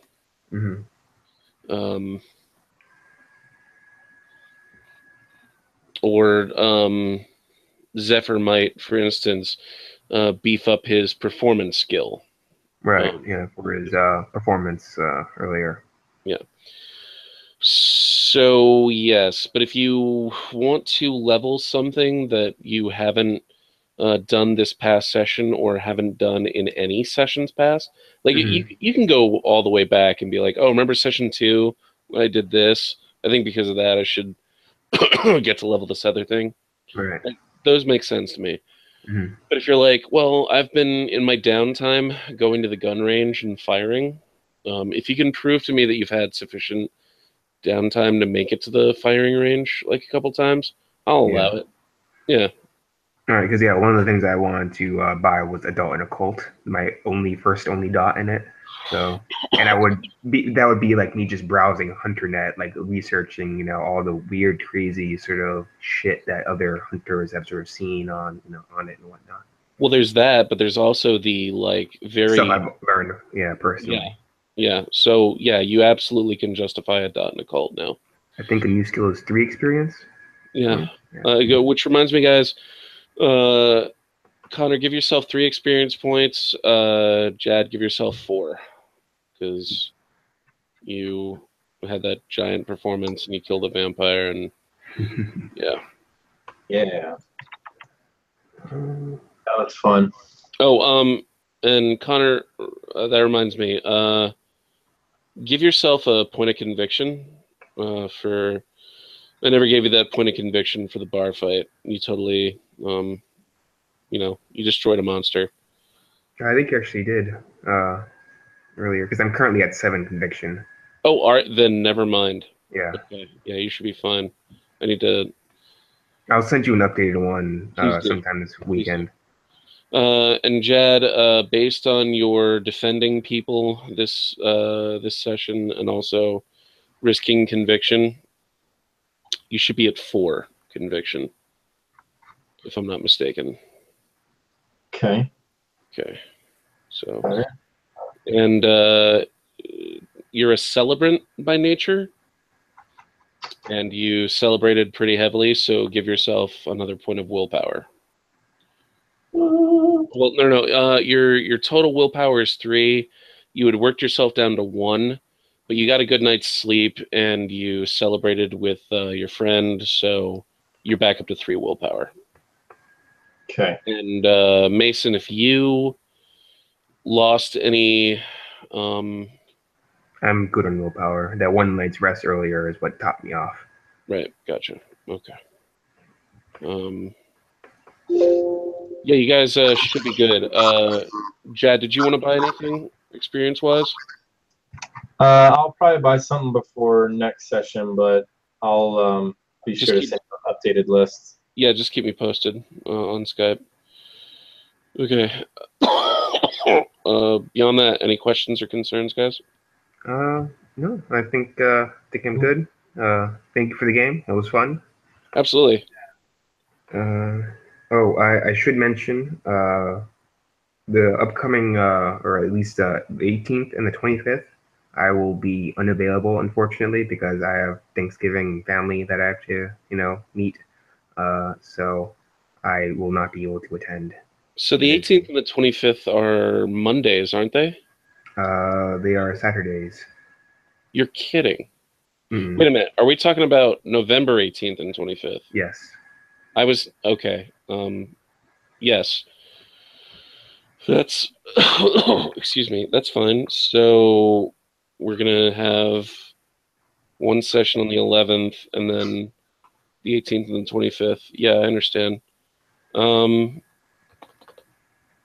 Jad, what about you? Like similar? I don't know off the top of my head. I don't know. I would probably lean more towards I'll probably be busy those days, but I don't know. That makes sense. Just keep me posted. Right now, it's totally fine. I mean, I'll probably have some sort of family to deal with on the 18th or the 25th. Definitely the 25th. Is Thanksgiving and all that. Yeah, just wanted to let you guys have a heads up. No, and it's probably goes for the whole party. So yeah, okay, we'll keep that in mind. I thought this was a really great session, guys. I thought you both did really well. I hope you guys had as much fun as I did. Yep, a lot of fun. Cute. Talk to you guys later. Thanks All again right. for the game. Have a good week, guys. You guys, bye.